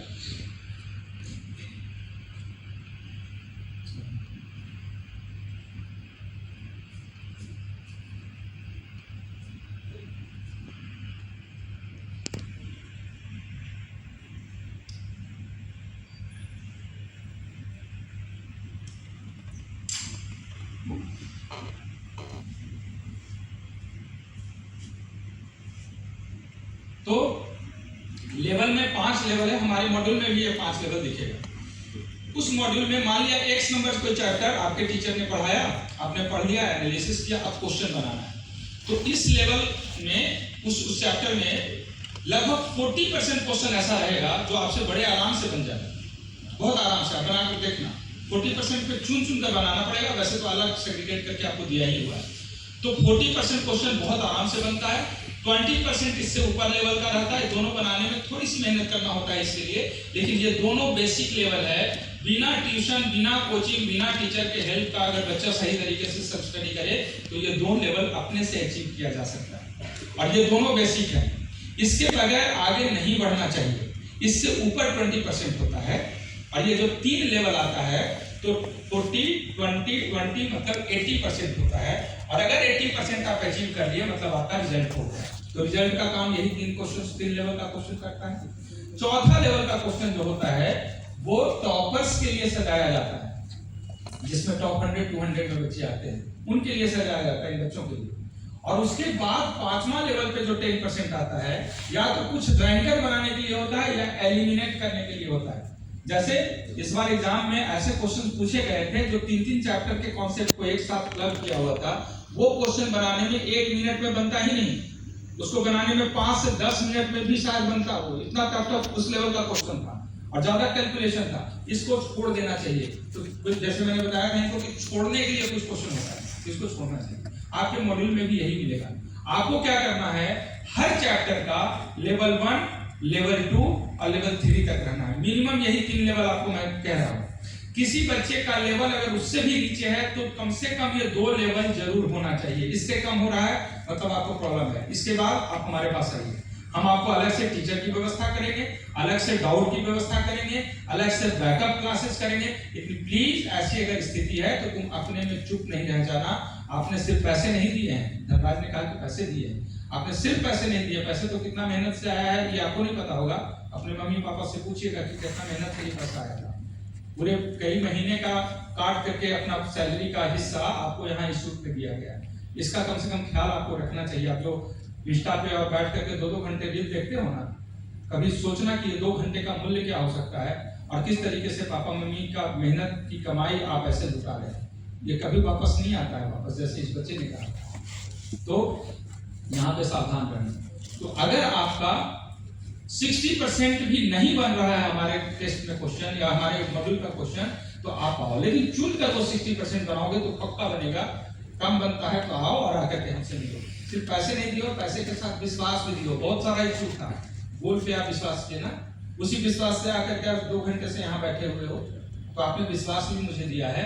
और तीसरा, अपने जीवन का सबसे प्रीशियस टाइम, लाइफ का सबसे प्रीशियस टाइम होता है जहां से तुम गुजर रहे हो। जीवन का 4 ही साल प्रीशियस होता है, 9, 10, 11, 12। 2 साल कहाँ गया ये इस पर मैं चर्चा नहीं करूंगा, लेकिन बचे हुए 2 साल तुमने मुझे दिए हैं। अगर ये सही तरीके से हम रिटर्न बैक आपको नहीं करेंगे तो मैं बहुत बड़ा कर्ज लेकर आप बैठा हूँ, और हम कर्जदार नहीं बनना चाहते। हमारी पूरी टीम सशक्त भाव से काम करती है और हम सिर्फ क्वालिटी और रिजल्ट की बात करते हैं। ठीक है, इसमें से बहुत सारे बच्चे का होता है, बहुत का नहीं होता है, लेकिन धनराज ने बड़ी अच्छी अच्छी बातें कह दी कि तुम जो पढ़ाई करोगे ना वो पे करेगा, आज नहीं तो कल, यहाँ नहीं तो वहाँ। मेरे पास एक नहीं कई एग्जाम्पल है कि 2 साल 3 साल तैयारी करता है, सिलेक्शन मेडिकल में नहीं होता है, आगे बढ़ता है, इतना अच्छा लेवल इंप्रूव कर चुका होता है कि यूपीएससी में चला जाता है, लॉ मैनेजमेंट है, प्रोफेशनल कोर्सेज में वो टॉप लेवल पे जाता है और सफल है।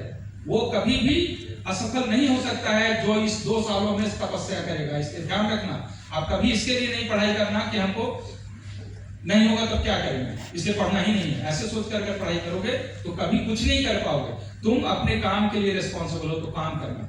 रिजल्ट तुम्हारे हाथ में नहीं है, रिजल्ट अपने आप आएगा, और रिजल्ट आपके डेस्टिनी के हिसाब से भी आएगा। कई बार ऐसा होता है, इसलिए उसकी चिंता नहीं करना। तुम्हें अपने जो तरीके बताए जा रहे हैं उसको फॉलो करना और आगे बढ़ते रहना। इसलिए जब आप मॉड्यूल बना रहे हो तो मॉड्यूल में भी लेवल 1, लेवल 2 और लेवल 3 तक, 2 तो बहुत आसानी से बनता है, नहीं बनता है तो हम सपोर्ट करेंगे।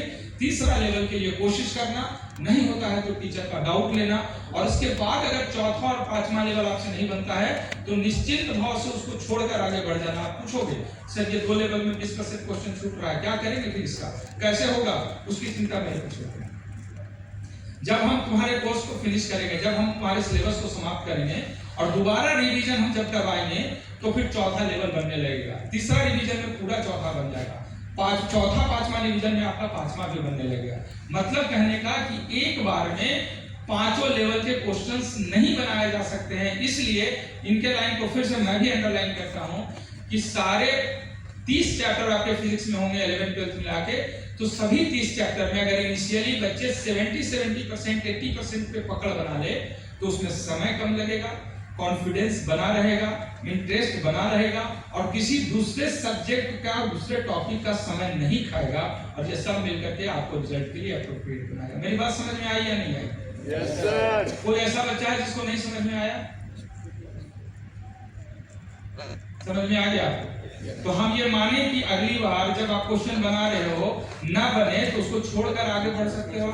Yes sir. ओवरऑल सारे मॉड्यूल में क्वेश्चंस की संख्या 60 to 70 to 80% तक आपका बनना चाहिए।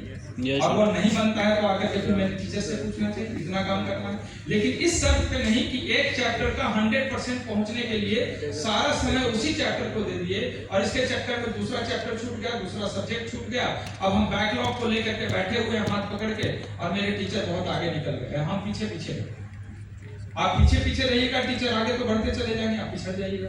आप टीचर के साथ रहो, आप करंट स्टडी के साथ रहो, आप पीछे जो छूट रहा है वो मेरे पे छोड़ दो, वो हम करवा लेंगे, रिवीजन करवाएंगे। हमारे यहाँ परंपरा है जब हम जनवरी में तुम्हारे क्लास खत्म करेंगे या मिड फरवरी तक खत्म करेंगे तो उसके बाद अब पूरा मार्च और अप्रैल और मिड फरवरी मतलब 2.5 महीने लगभग आपको हम फिर से रिवीजन कराएंगे, जिसमें छूटे हुए चैप्टर्स, कमजोर चैप्टर्स, अधूरे चैप्टर्स या फिर छूटा हुआ क्वेश्चंस का हम फिर से आपको मौका देने क्लियर करेंगे। और ये बहुत बढ़िया तरीका होता है इसको समझना, और इसी तरीके से काम देखना कि तुम्हारे ये जो तनाव है ना वो अपने आप कम हो जाए। तो ये तरीका। इसके बाद एक्यूरेसी को मेंटेन करना, क्योंकि एक्यूरेसी अगर नहीं रहेगा ना तो रिजल्ट से बाहर रहोगे। और एक्यूरेसी क्यों नहीं होता है, क्योंकि आप जब टेस्ट हमारे यहाँ देते हो ना तो हर बच्चे को लगता है कि टेस्ट में हमको मार्क्स अच्छा लाना है, बस यही गलती करते हो। बड़ा विरोधाभासी लग रहा होगा, तुम्हारे सोच में और मेरे सोच में अंतर दिख रहा है ना। मैं कह रहा हूँ कि आप मेरे यहाँ टेस्ट जब दे रहे हो तो मार्क्स लाने के लिए टेस्ट नहीं देना, अभी तुम तैयारी कर रहे हो, और मार्क्स लाने के लिए टेस्ट दोगे तो गेस करोगे, और गेस किया हुआ क्वेश्चन अगर गलती से सही हो गया तो यही क्वेश्चन रुलाएगा आगे चल के, चाहे तो हमारे टेस्ट में या नीट के एग्जाम। गेस करके कभी भी क्वेश्चन बनाने वाले बच्चे का कॉन्फिडेंस नहीं बनता है। और इस बार के नीट एग्जामिनेशन में लड़ाई कॉन्फिडेंस की थी, नॉलेज की नहीं थी। नॉलेज तो सबके पास था, जो 500 नंबर लाया उसके पास भी नॉलेज बहुत था, लेकिन कॉन्फिडेंस लूज कर गया, क्वेश्चन सिली मिस्टेक किया, गलती कर गया, बाहर हो गया। क्या जी सही बात है ना? तो लड़ाई कॉन्फिडेंस की होती है, और कोई बच्चा गेस करता है उसका कॉन्फिडेंस कभी नहीं बन सकता। इसलिए गेस करके क्वेश्चन आपको नहीं बनाना। और हमारे यहाँ टेस्ट जब दे रहे हो तो टेस्ट में मार्क्स लाने के लिए नहीं, गलतियों को फिल्टर करके, गलतियों को ढूंढने के लिए टेस्ट देना आपको। क्या हम नहीं जानते हैं, जो जानते हैं ये आपका अपना है, जो नहीं जानते हैं उसको फिल्टर करना है हमें। और आप एग्जाम हॉल में गए, जितना आता है उसको बनाए, नहीं आता है छोड़े, घर पे वापस आए, फिर बैठे और एक एक क्वेश्चन जो पूछे गए हैं फिर से एनालाइज कीजिए। ये सबसे अच्छा तरीका होता है जो आप नहीं करते। घर पे आने के बाद पेपर उधर फेंक दिए, इसका टेस्ट खत्म मतलब मेरा काम खत्म नहीं। जिस दिन टेस्ट होता है उस दिन सबसे प्रीशियस टाइम है, सबसे मूल्यवान दिन है वो। उस दिन आप आइए, जैसे इन्होंने कहा कि रिफ्रेश हो जाओ, फ्रेश हो जाओ, कुछ खा लो, नाश्ता कर लो, घूम लो, टहल लो, थोड़ा सा मन को हल्का करो और बैठ जाओ। और अगर हमने 120 क्वेश्चन पूछे हैं या 180 क्वेश्चन पूछे या 90 पूछा है तो सारे क्वेश्चन को एक बार फिर से घर पे लगाओ और देखो कि इसमें सचमुच में मेरे कितने क्वेश्चन मुझे आते थे और कितने क्वेश्चन में कंफ्यूजन है, कितना क्वेश्चन मुझे टफ लगा और कितने क्वेश्चन गलत हुए। ये सारे CTW टाइप क्वेश्चन को फिल्टर करो। अब इसके लिए एनालिसिस करो, NCERT में पढ़ो, अपने टीचर के नोट्स बुक पढ़ो, दोस्तों से डिस्कशन करो और लास्ट में जाकर टीचर से बात करो। ये तरीका होता है एनालिसिस। तो आपको इस लेवल पे पढ़ाई करना है, इस लेवल पे अपना काम करना है और मार्क्स लेने के लिए टेस्ट नहीं, अपनी गलतियों को फिल्टर करने के लिए टेस्ट लेना। ये छोटी छोटी बदलाव अगर अपने अंदर कर लेते हैं तो आपकी तैयारी एक सही डायरेक्शन में जाएगा और रिजल्ट तक पहुंच जाएगी। क्या थक गए? चलें आगे बढ़े कि कंक्लूड करें? आप बढ़े थोड़ी देर और तो क्वेश्चंस को पूछा जा रहा है। मॉड्यूल की बात मैंने कर लिया, मॉड्यूल से क्वेश्चन बनाना नहीं बनता है, आगे बढ़ना, फिर आपको रिवीजन कराया जाएगा, उस तरीके से आपको सजाया सवारा जाएगा, आगे तक पहुंचाया जाएगा। इसके बाद एक आता है टाइम मैनेजमेंट का प्रॉब्लम। बच्चों को टाइम घटता है एग्जाम में, बड़ा ऑब्वियस है, अभी घटेगा, अभी उसके लिए परेशान नहीं होना। बस चुन कर क्वेश्चन, आसान क्वेश्चन पहले बना लेना, फिर धीरे धीरे अपने आप तुम उस लेवल तक पहुंच जाओगे और तुम धीरे धीरे स्पीड तुम्हारा बढ़ जाएगा। वंस ए डे कुछ नहीं होगा, लेकिन एक दिन जरूर होगा। वो दिन के लिए इंतजार करना, तरीके से जब बताया जाए तो उसको फॉलो करना। अब हम आपको अंतिम पड़ाव पे हैं कि एक्यूरेसी की बात मैं कर रहा था कि एक्यूरेसी में जैसे एक स्टूडेंट 180 क्वेश्चन में 170 अटेम्प्ट लेता है, राइट? अब जैसे मान लो दो दोस्त, ए ने 188 में 170 अटेम्प्ट लिया और 170 अटेम्प्ट लेता है, लेकिन क्या करता है वो, ये 3 लेवल जो मैंने बताया था ना, ये 3 लेवल पे कम ध्यान देता है, ये 2 लेवल के चक्कर में इस पे ज्यादा ध्यान देता है। और ज्यादातर बच्चे ऐसे ही करते हैं, इन दोनों के लिए अपने पूरे पढ़ाई का 70 to 80% टाइम दे देते हैं, तो बचा हुआ 30% टाइम ही यहाँ पे मिला है। तो 30% टाइम जहाँ दे रहे हो, यहाँ पे रिवीजन कम हुआ, और रिवीजन कम होगा तो कंफ्यूजन ज्यादा होगा, और कंफ्यूजन ज्यादा होगा तो क्वेश्चंस गलत हो जाएंगे, तो क्वेश्चन यहाँ से उसका गलत हो जाएगा। ये दोनों पे दे रहे हो टाइम, यहाँ से 20% से ज्यादा क्वेश्चन पूछा नहीं जाएगा। 80% यहाँ से पूछा जा रहा है, 20% यहाँ से पूछा जा रहा है। अब 20% जहाँ से पूछा जा रहा है उसको 80% टाइम दे रहे हो, और जहाँ से 80% पूछा जा रहा है वहाँ पर 20% टाइम दे रहे हो। यही ऑड डिस्ट्रीब्यूशन आपके रिजल्ट खराब करने का सबसे बड़ा कारण होता है। आप पूछते हो कि मार्क्स क्यों नहीं आ रहा, यह ऑड डिस्ट्रीब्यूशन है, इसको ठीक करो। तो ए ने क्या किया कि क्वेश्चन बनाया 170, लेकिन उसने इस पे कम टाइम दिया था, इस पे ज्यादा टाइम दिया था, कंफ्यूजन हुआ और गलती हो गया। कितना गलती हुआ? 180 में 30 गलत हो गया। सपोज आप लोग भी जीएटी दिए होंगे, हमारे यहाँ टेस्ट दे रहे होंगे, तो देखो गलती का क्या असर होता है। उसने 170 अटेम्प्ट लिया और 30 गलत किया, कितना बच गया उसका सही हुआ? 140। और 140 क्वेश्चन जो उनके पास बचा, वो एक क्वेश्चन के लिए 4 मार्क्स होता है, तो 140 into 4 560 हुआ, और 1/4 नेगेटिव होता है, माइनस कर दो 30 तो कितना बच गए?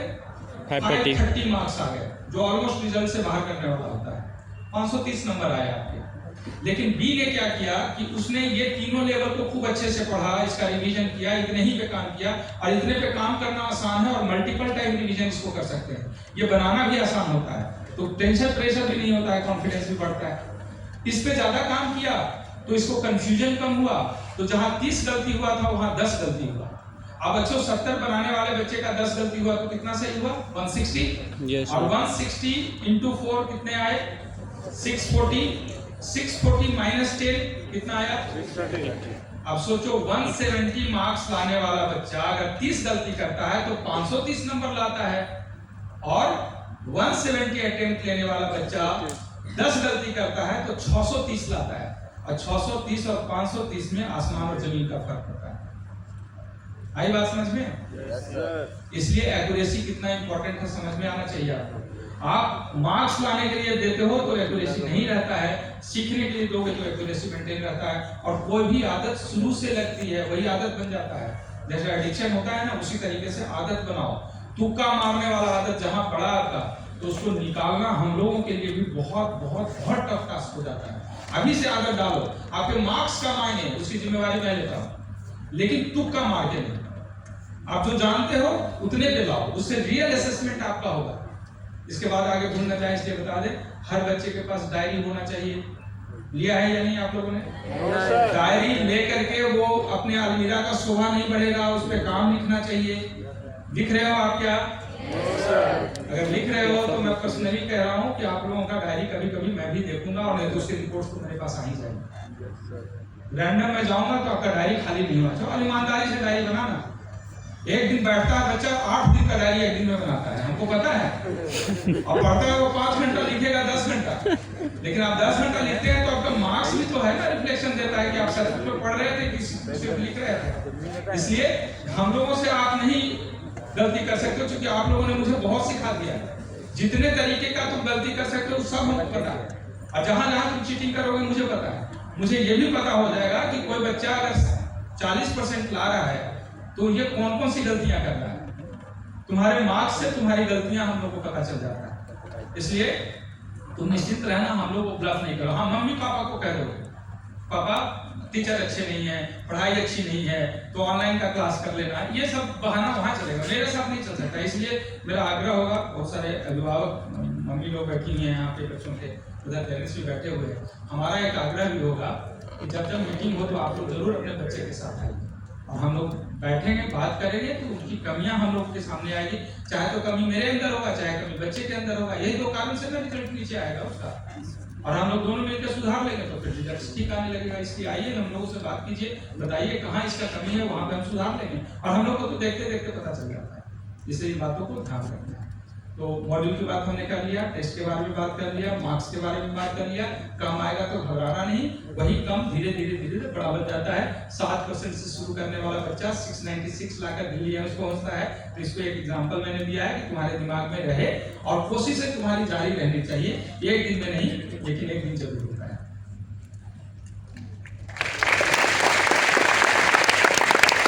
लास्ट में 5 स्टेप बता रहे हैं, 5 स्टेप बहुत इंपॉर्टेंट था जो लास्ट में बताते हैं। है तो बहुत सारी बातें, लेकिन उसको हम लोग चूंकि यहाँ से बोर्ड से विजुअलाइज करना, यहाँ से करना अलग और बोर्ड पे पढ़ाना अलग होता है, तो कभी आएंगे क्लास में तो आगे की बातें हम कर लेंगे। लेकिन ये 5 बातें बहुत इंपॉर्टेंट है जिसकी शुरुआत हो जानी चाहिए थी, उसके लिए हमने ये जगह पे बुलाया है आपको।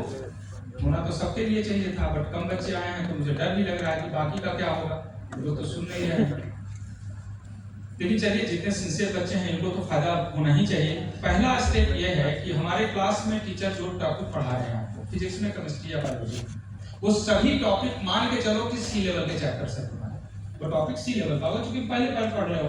और 10th के बाद 11, जैसे सब लोगों ने बताया कि 10th के बाद 11 में बहुत चेंजेस हैं और टफ भी है, तो वो सी लेवल का चैप्टर ही है। तो एक बार पूरा गो थ्रू करना है एनसीईआरटी, फिजिक्स में भी, केमिस्ट्री में भी, बायो में, क्योंकि टाइम है इसलिए फिजिक्स अभी देख सकते हो, उसके थ्योरेटिकल चीजों को देख सकते हो, समझ सकते हो। और सॉल्ड एग्जांपल जिसके बारे में बता रहे थे, सॉल्ड एग्जांपल एक नजर जरूर देखना, समझ में आ भी सकता है और नहीं भी आ सकता, कोई बात नहीं। देखा हुआ होना तो भूत नहीं लगेगा, दिखाई नहीं देगा, भूत नहीं बनेगा वो। जब टीचर पढ़ाएंगे ना तो ऐसा नहीं लगेगा कि दूसरे प्लेनेट से टपका हुआ कोई कंटेंट लगेगा, नहीं नहीं नहीं, इससे मिलता हुआ कुछ हम देखा था, हमने एनसीईआरटी में वहां पे था। तो ये कनेक्ट करेगा, इंटरेस्ट डेवलप करेगा, और बोर्ड के साथ आपको ज्यादा कनेक्ट करेगा, टीचर के साथ। सिर्फ पढ़कर आने मात्र से आपके क्लासेस 3 to 4 टाइम्स ज्यादा समझ में आते हैं। और टीचर जिनको आप लिख रहे हो ना कि सर इनको हटाइए, आप कहिएगा नहीं, वो टीचर से बढ़िया समझ में आता है। हमारे पास टारगेट बैच का शिकायत पूरे ढक्का भर के आया, सब साइन करवा के आया। 4 बच्चे को दिक्कत था, 40 लोगों से साइन करवाया, नेतागिरी भी करते हैं बच्चे, आकर के दिया। फर्स्ट बैच के बच्चे को जब अवार्ड मिल रहा था, उसी बैच के टारगेट वाले बच्चे को, तो मैंने पूछा बेटा फिजिक्स में कोई दिक्कत है तुम्हें? बोला नहीं दिक्कत नहीं है। कितने मार्क्स आ रहे हैं? मार्क्स तो उसमें ठीक आ रहे हैं। अब देखिए, इस बच्चे को प्रॉब्लम नहीं है जो बढ़िया मार्क्स ला रहा है, प्रॉब्लम किसको है? जो मार्क्स इसका खराब आ रहा है। तो खराब आने का कारण आप हो सकते हैं, ये नहीं जरूरी है कि टीचर ही होंगे।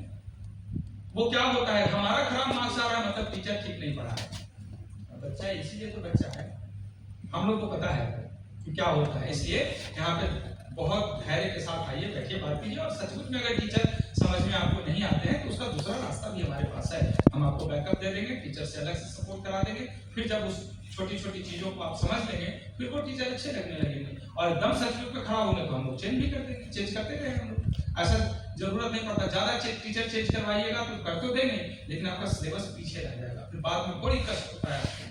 टीचर का प्रेशर हम लोगों पे दे। और देखिए एक बात समझिए, जब हम टीचर को रखे हैं ना, तो उनके सारे टेस्ट, सारी चीजों को जांच करके ही हमने रखा। और कोई 1 साल में तो पढ़ा नहीं रहे, हमने कई सालों से पढ़ाए हुए हैं। और जो सफल बच्चे हैं उनसे पूछिए कि वो टीचर कैसे हैं। अच्छे टीचर को आप लोग रिजेक्ट करते हो, क्यों? क्योंकि गलती आप में। अब ये बात हम आपको समझाएंगे तो आप समझेंगे नहीं, आप सोचेंगे सर तो बहाना बना रहे हैं। बहाना बना नहीं रहे, हमें भी रिजल्ट चाहिए, उतना ही जरूरी है जितना आपका रिजल्ट आपके लिए जरूरी है। आपका रिजल्ट होगा तभी हमारी पहचान बनेगी, तो हम अपनी पहचान क्यों मिटा देंगे? हम रिजल्ट के लिए नहीं बैठे हैं क्या? उसी के लिए चिल्ला रहे हैं सुबह से लेकर शाम तक, क्लासेस में होते हैं। आज भी मैं क्लास में जाता हूँ, बच्चों के साथ मिलता हूँ। इसलिए आप विश्वास करके आगे बढ़िए, और जहाँ दिक्कत हो आकर के खुल के बात कीजिए। तो पहला तो स्टेप यही है कि जब भी क्लास में आइए तो पढ़ कर आइए, समझ में आए या ना आए समझने की कोशिश कीजिए, जितना समझिएगा वो पॉजिटिव आपके लिए होगा। क्लास में आइएगा तो कॉम्पिटिटिवली आपको ज्यादा समझ में आएगा, जो समझा हुआ पहले से था उसका रिवीजन हो जाएगा, और जो नहीं समझ में आया है उसके लिए क्यूरियोसिटी बढ़ी रहेगी तो ज्यादा समझ में आएगा। ये पहला और दूसरा स्टेप जो होता है ना, ये दो स्टेप आपके नॉलेज गेन करने वाले स्टेप्स हो गए। इसके बाद तीसरा, चौथा और पांचवा 3 स्टेप है उस नॉलेज को मार्क्स में कन्वर्ट करने वाला है। अभी तक आप 2 ही स्टेप पे फंसे हुए हैं और टेस्ट में मार्क्स कमा रहा है तो लगे बेचैन होकर के दूसरा काम करने के लिए, प्लीज यहाँ पे बचना। तो तीसरा स्टेप क्या है कि जब क्लास खत्म हो जाए, 1 नंबर चैप्टर या टॉपिक फिनिश हो जाता है, तो घर पे आइए, एक बार रिवीजन लगाइए और इसके बाद मॉड्यूल का क्वेश्चन बनाइए। मॉड्यूल का क्वेश्चन कौन सा बनाना है? तो लेवल 1, 2, 3 का बनाना है। 4, 5 को छोड़ना है तो छोड़ दीजिएगा, कोई दिक्कत नहीं। क्वेश्चन बनाते समय जो क्वेश्चन में आपको लगता है कि 2 चॉइस में आके फंस रहे हैं, ऐसे क्वेश्चन को हल्के में नहीं लेना, ये बहुत खतरनाक होता है। ऐसे क्वेश्चन जो कंफ्यूजन क्रिएट करता है उसको राउंड मारो, बगल में सीखो कंफ्यूजन, राइट। दूसरा क्वेश्चन होगा ऐसा जो तुमको आता ही नहीं है, तुमने देखा कि हम पढ़े ही नहीं, टीचर ने पढ़ाया नहीं, पता नहीं कहां से पूछ दिया, हम कुछ पल्ले नहीं पढ़ रहा है, तो ऐसा क्वेश्चन जब दिखाई दे उसको टी से इंडिकेट कर दो, T for। ये सारे क्वेश्चन जो है ना मंत्र हैं, इसलिए ध्यान रखना।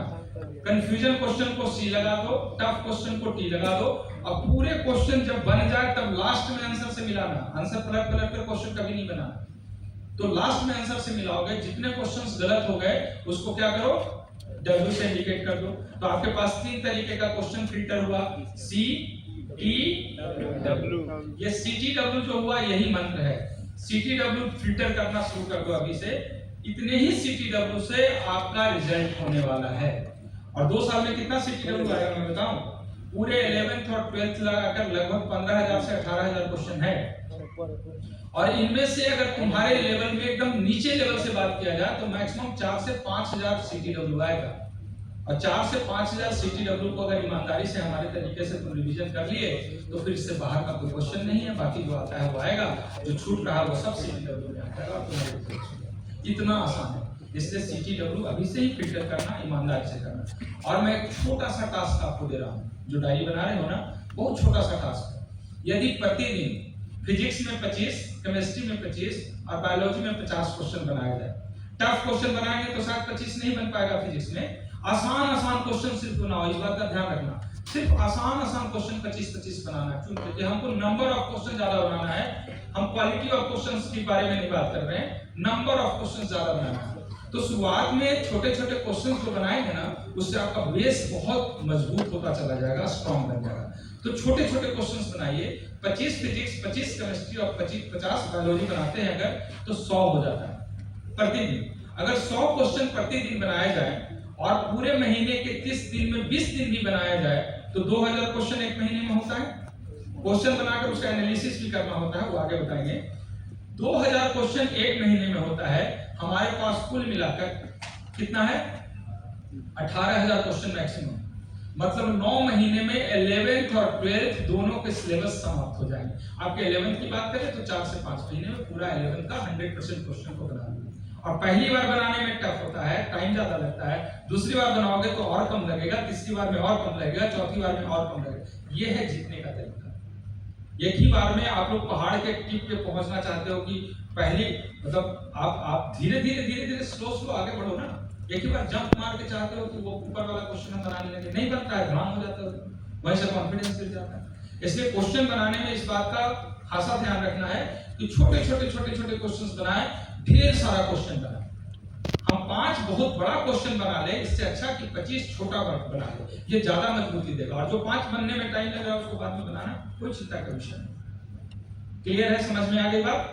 तो क्वेश्चंस बनाइए, CTW फिल्टर कीजिए। इसका आगे का स्टेप जो चौथा नंबर स्टेप है कि जितने क्वेश्चन में CTW होता है उसको फिर से एनालिसिस कीजिए। एनालिसिस याद रखना, क्या करना है? एनालिसिस। और कहां से करना है? कोई बच्चा बताएगा? हाथ उठा के बताओ। एनालिसिस कहां से करना चाहिए? आपसे क्वेश्चन बनाया, CTW हुआ, गलती हो गया आपसे, उसको कहां से क्लियर करना चाहिए? कहां से उसको नोट्स स्पष्ट करना चाहिए? नोट्स से बताया कुछ बच्चा, और बताओ। NCERT। किसने बताया? Very good. सबसे पहले एनसीईआरटी से, सबसे पहले एनसीईआरटी, क्योंकि एनसीईआरटी ही आपका बाइबल है, कुरान है, गीता है, महाभारत है, सब बाइबल से है। भाई एनसीईआरटी से जब हमने क्वेश्चन पूछा है, आपने पढ़ा है, टीचर ने भी पढ़ाया है, तो एनसीईआरटी में जाकर सीखो तो सही कि क्यों गलत हुआ, जानो तो सही कैसे गलत हुआ। जब तुम गलतियों के साथ एनसीईआरटी में जाओगे तो एनसीईआरटी 4 टाइम्स ज्यादा अच्छा लगेगा, समझ में आएगा और वो देर तक आपके दिमाग में रहेगा, सब प्रोसेस माइंड में रहेगा, लॉन्ग टर्म मेमोरी में सेट करेगा।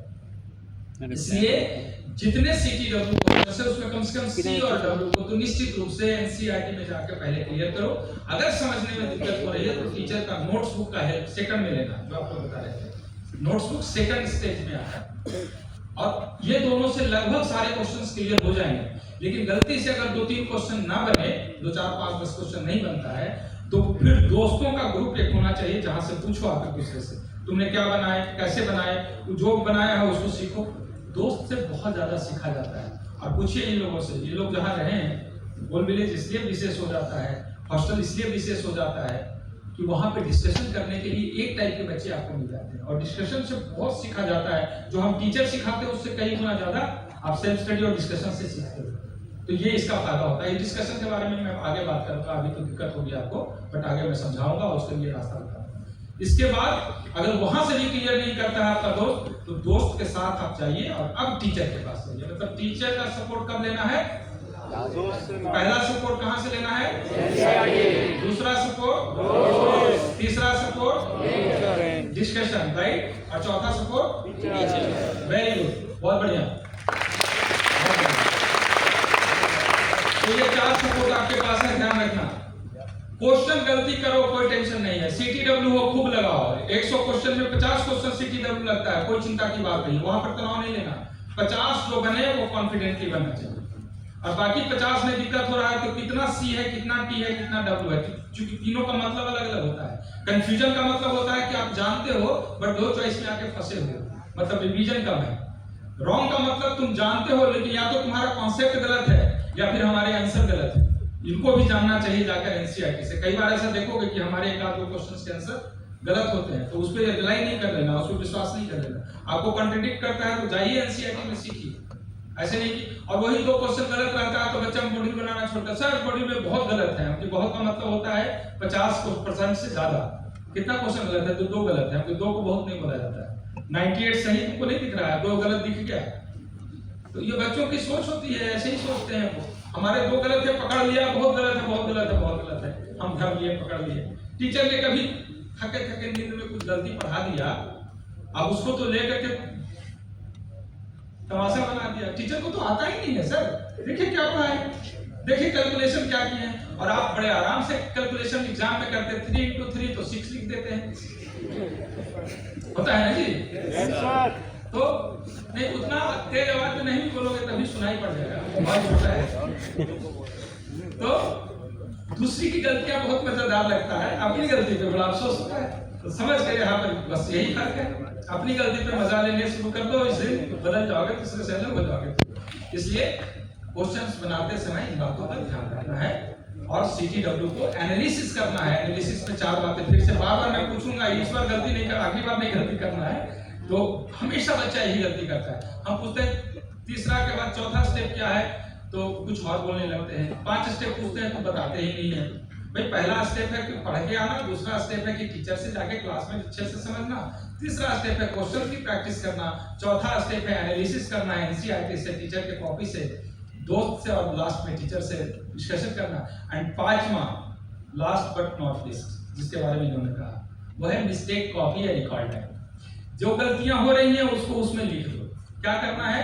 फिजिक्स का, केमिस्ट्री का और बायो का एक अलग कॉपी बनाना। वैसे बच्चे ने पूछा कि शॉर्ट नोट्स और मिस्टेक कॉपी दोनों में क्या फर्क है? शॉर्ट नोट्स वो होता है जो तुम्हारे पढ़ाई के बाद उसको टीचर ने क्रक्स किया है और छोटे नोट्स में पढ़ा दिया, वो शॉर्ट नोट्स है।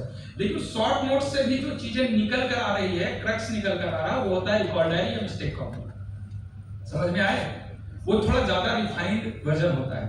आपके नोट्स मतलब सारी चीजें उसमें परोसी हुई है, शॉर्ट नोट्स मतलब इंपॉर्टेंट चीजें परोसी हुई है, और रिकॉर्ड डायरी उस इंपॉर्टेंट में भूलने वाली चीजें रिकॉर्ड डायरी या मिस्टेक कॉपी में परोसी हुई। समझ गया?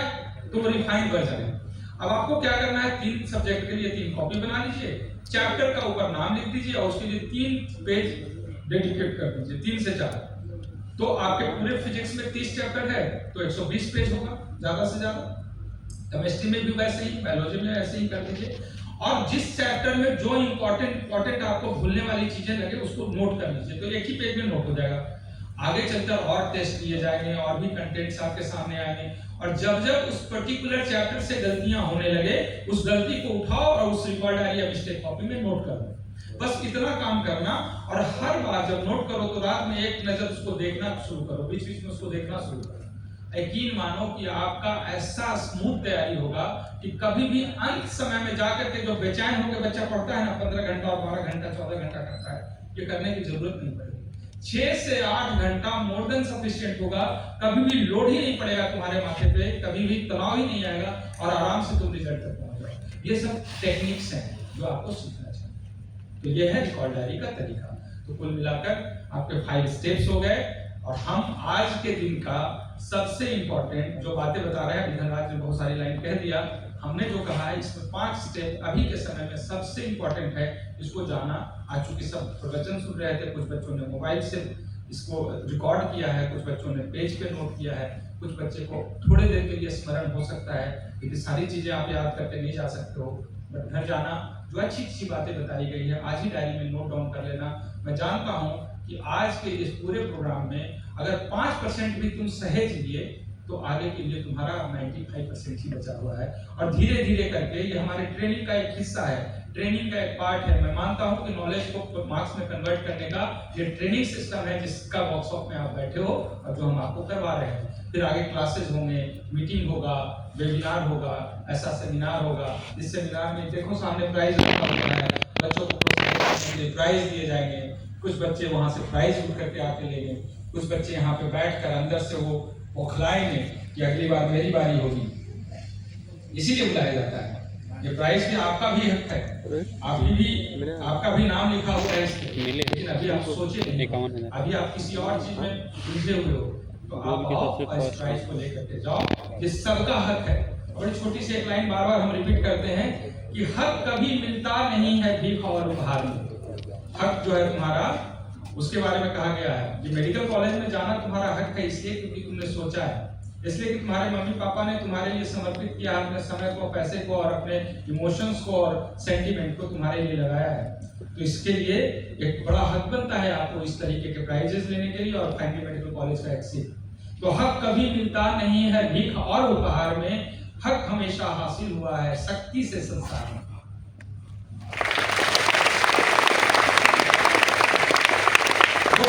प्रदर्शन करने का समय है। 2 साल ऐसे चुटकियां बजाते आप निकल जाएगा, पता ही नहीं चलेगा 2 साल में कितना समय कैसे निकला। मोबाइल में तो अभी तक रील्स ही देख रहे थे और 2 साल आपके निकल गए। अफसोस न होना चाहिए आगे आने वाले समय में, आपको इसलिए आगाह कर रहा हूँ। ये समय, ये प्रीशियस टाइम फिर दोबारा लाइफ में नहीं मिलेगा। अब अफसोस करता है कोई इंसान आगे 10 साल आगे बढ़कर, काश में उस समय संभल जाता, लेकिन काश वो समय वापस नहीं आता कभी। इसलिए ये जो टाइम है इसका ख्याल रखो, और मेरी पूरी आस्था विश्वास है आपके ऊपर, बहुत भरोसा है आपके ऊपर कि आप जिस दिन चाहोगे उस दिन आपको रिजल्ट। आप सभी आए, इतने प्रेम से, इतने प्यार से आप लोगों ने सारी बातें सुनी है, इसके लिए मैं फिर से आपको साधुवाद देता हूँ। चलते चलते 2 लाइन और बोलना था, वो बोलकर चला जाऊँगा। ऑनलाइन क्लासेस के बारे में बच्चे ने पूछा था, मेरा एक शब्द में मैं कहूँगा ऑनलाइन अभी आपके लिए जरूरी नहीं है। जब 90% मार्क्स आ जाएं और 10% क्वेश्चंस अगर हमारे एनसीईआरटी मॉड्यूल से या फिर हमारे टीचर से सॉल्व नहीं हो रहा हो, तब आप ऑनलाइन में जाना। और मैं पूरा श्योर हूँ कि मेडिकल कॉलेज में जाने के लिए 720 नंबर लाने के लिए जितना कंटेंट और ज़रूरत है वो मेरे टीचर से ज़्यादा नहीं है। फिर भी आपको अगर भरोसा नहीं होगा तो 10% के लिए बाद में जाना, लेकिन पहले 90% एनसीईआरटी से लेकर आना। इसलिए मेरा सजेशन है एनसीईआरटी पे स्टिक करना। एक और क्वेश्चन था बच्चे का कि एनसीईआरटी में इंटरेस्ट नहीं आता है हमारा। इंटरेस्ट धीरे धीरे आएगा, इसके बारे में अच्छे से आप धनराज ने बता भी दिया है। धीरे धीरे स्लो आप आगे बढ़िएगा, धीरे धीरे इंटरेस्ट आएगा। छोटे छोटे कदमों से बड़ी मंजिल नापी जाती है, इसलिए छोटे कदम बढ़ाइए और बड़े मंजिल की तरफ आगे बढ़ते चले जाइए। एक और क्वेश्चन था आपका कि अननेसेसरी क्वेश्चन फिजिक्स में दिए हुए हैं, यस, उसमें आईटी के लिए भी है और मेडिकल के लिए भी है, उसको छोड़ देना है। जो बताया गया है उसी पर फोकस करना है, पॉइंट्स ऑफ ऑनर को करना है, थ्योरेटिकल को देखना है और कुछ इन्फॉर्मेशंस इकट्ठे करके आगे बढ़ जाना है और वैसे क्वेश्चन को प्लीज नहीं बनाना है। उसको तो छोड़ने के लिए मैंने कई बार कहा, अभी फिर से मैं कहता हूँ। टोटल स्टडी आवर्स कितने होने चाहिए, तो मैं कुल कर कहता हूँ कि 24 घंटे में कम से कम 6 से 7 घंटा जरूर सोना।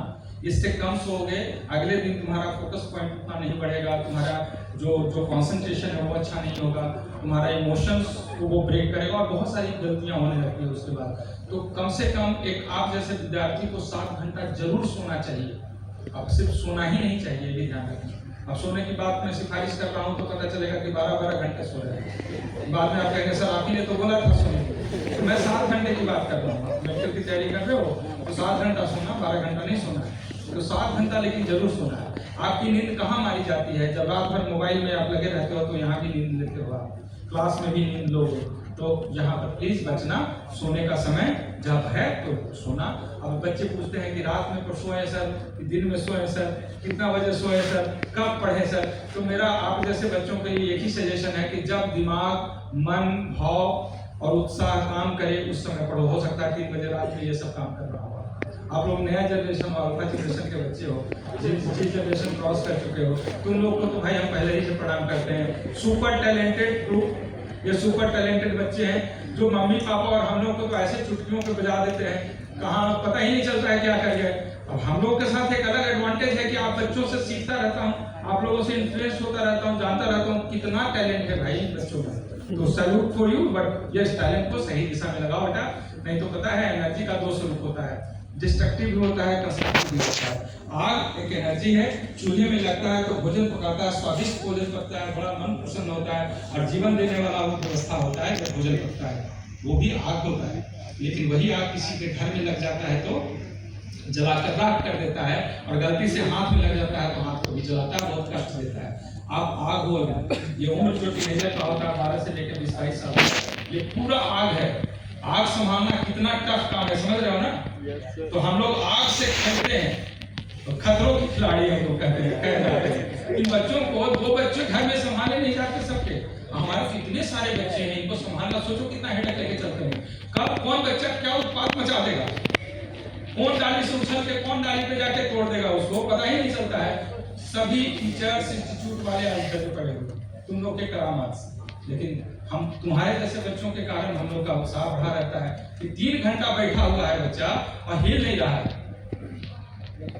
मूवी बनता है 2.5 घंटे का, बीच में होता है इंटरवल, और करोड़ों रुपए उसको बनाने में लगता है, तब बीच में इंटरवल देना पड़ता है, इतना एंटरटेनमेंट होता है वहां तब। और यहाँ पे 3 घंटा बिना किसी ताम झाम के भाषण सुन रहा है बच्चा, तो हम समझ सकते हैं कि भाई तुम लोग का क्या सेंस है और कितना कितना अटेंशन तुम दे रहे हो। मैं सैल्यूट करता हूँ तुम लोग को, बहुत बधाई तुम लोग को, आशीर्वाद भी।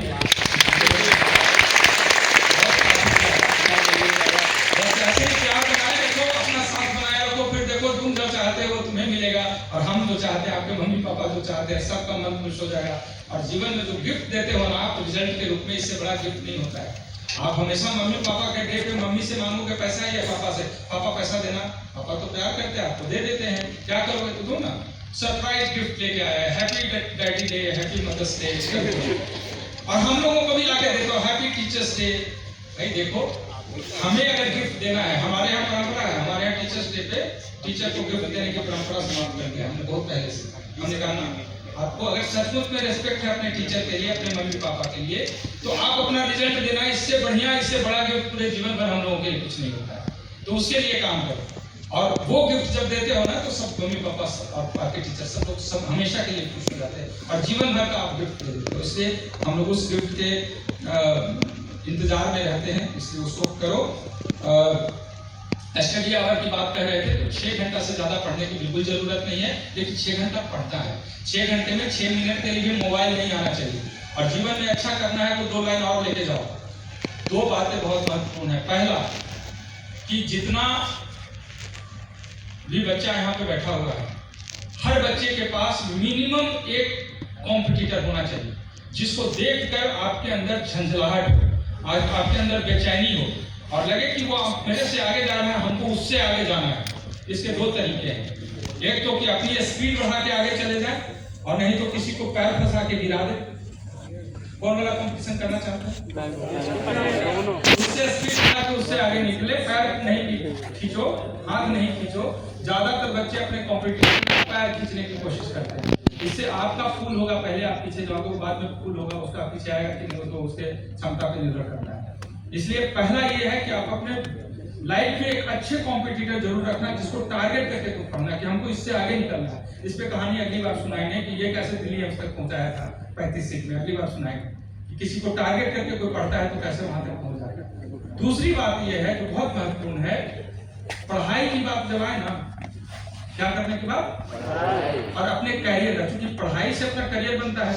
तो करियर का बात जब आए तो पूरे तरीके से स्वार्थी बन जाओ, सेल्फिश बन जाओ। 6 घंटा अगर मुझे पढ़ना है तो 6 सेकंड किसी को मैं बर्दाश्त नहीं कर सकती और कर सकता। जिस दिन ये अपने अंदर भाव आ गया ना, उस दिन जिनके लिए तुम आज टाइम नहीं दे रहे हो और सब तुम्हारे लिए तालियां हो जाएगी। यही फर्क होता है। इसलिए स्वार्थी बनकर पढ़ो, अपने लिए पढ़ो। हाँ, दोस्तों को जब कष्ट हो जाए, हॉस्टल में रह रहे हो तो उसको इतना भी निर्दयी नहीं करना है। जहाँ सपोर्ट देना है सपोर्ट दे दो, लेकिन पढ़ाई करते समय अपने पे फोकस रखो, अपने बारे में सोचो और दूसरे से कंपेयर नहीं करो कि इसका तो 90% आ रहा है, हमारा तो 30% आ रहा है, 70%, 60% आ रहा है। आएगा तो उसको देखकर आगे बढ़ने की कोशिश करो, तुम भी वहां तक पहुंच जाओगे, क्योंकि तुम में उसमें कोई अंतर नहीं है। उससे पहले चलना शुरू कर दिया, तुम थोड़े बाद में चलना शुरू करो। इसलिए कॉम्पिटिटर अपने साथ रखना और पढ़ाई में स्वार्थी हो जाना। 6 घंटा सेल्फ स्टडी मोर सफिशिएंट है। अगर मोबाइल इसमें यूज करोगे तो घंटों लेके चला जाएगा और वो सेल्फ स्टडी का ही टाइम लेके जाता है। इस पे चर्चाएं बाद में होगी। तो एक बार फिर से मैं आप सभी बच्चों को धन्यवाद भी देता हूँ और आशीर्वाद भी देता हूँ। मैंने सोचा था 45 मिनट का समय लेके आया था, 1 घंटे लगभग हो गए, तो बहुत हो गया। 1.5 घंटा बात करते हैं तो हम लोग इमोशन में बह जाते हैं और पता ही नहीं चलता है समय कितना चला गया। अब तो 1-1.5 घंटे में हम लोग छोड़ देते हैं। एक समय था कि 3-3, 4-4 घंटे तक हम लोग बात करते थे, बच्चे सुनते थे। समय के साथ हमने भी बदला है, आगे फिर मिलेंगे। अब उसमें भाग के नहीं, ऐसा नहीं करना कि आना ही नहीं, बहुत पकाते हैं लोग। यहाँ पे आओगे तो कुछ ना कुछ सीखते जाओगे और एक-एक छोटे-छोटे सीख को अगर सहेजोगे तो आगे बहुत अच्छा हो जाएगा। तो एक बार जितने अभिभावक बैठे हैं मैं उनको वो संस्थान की ओर से फिर से आभार प्रेषित करता हूँ उनके आने पे। संस्थान के सभी कर्मठ अधिकारी पदाधिकारीगण जो शानदार तरीके से आज बच्चों को यहाँ पे संभाल कर रखा और इस बारिश में भी जितना बढ़िया से आप लोगों ने इस सेमिनार का आयोजन किया, मैं उसके लिए धन्यवाद देता हूँ। और सारे प्यारे बच्चे, आप लोगों को ढेर सारा आशीर्वाद देता हूँ। ईश्वर आपको ताकत दे, खूब शक्तिमान बनो, खूब शक्ति अपने अंदर सहेजो, अपनी इच्छा शक्ति को बड़ा करो और बड़े सपने की तरफ आगे अपना कदम बढ़ा दो। आगे बढ़ते जाओ, बहुत अच्छा होगा। बहुत सारी शुभकामनाएं, बहुत सारा आशीर्वाद। Thank you.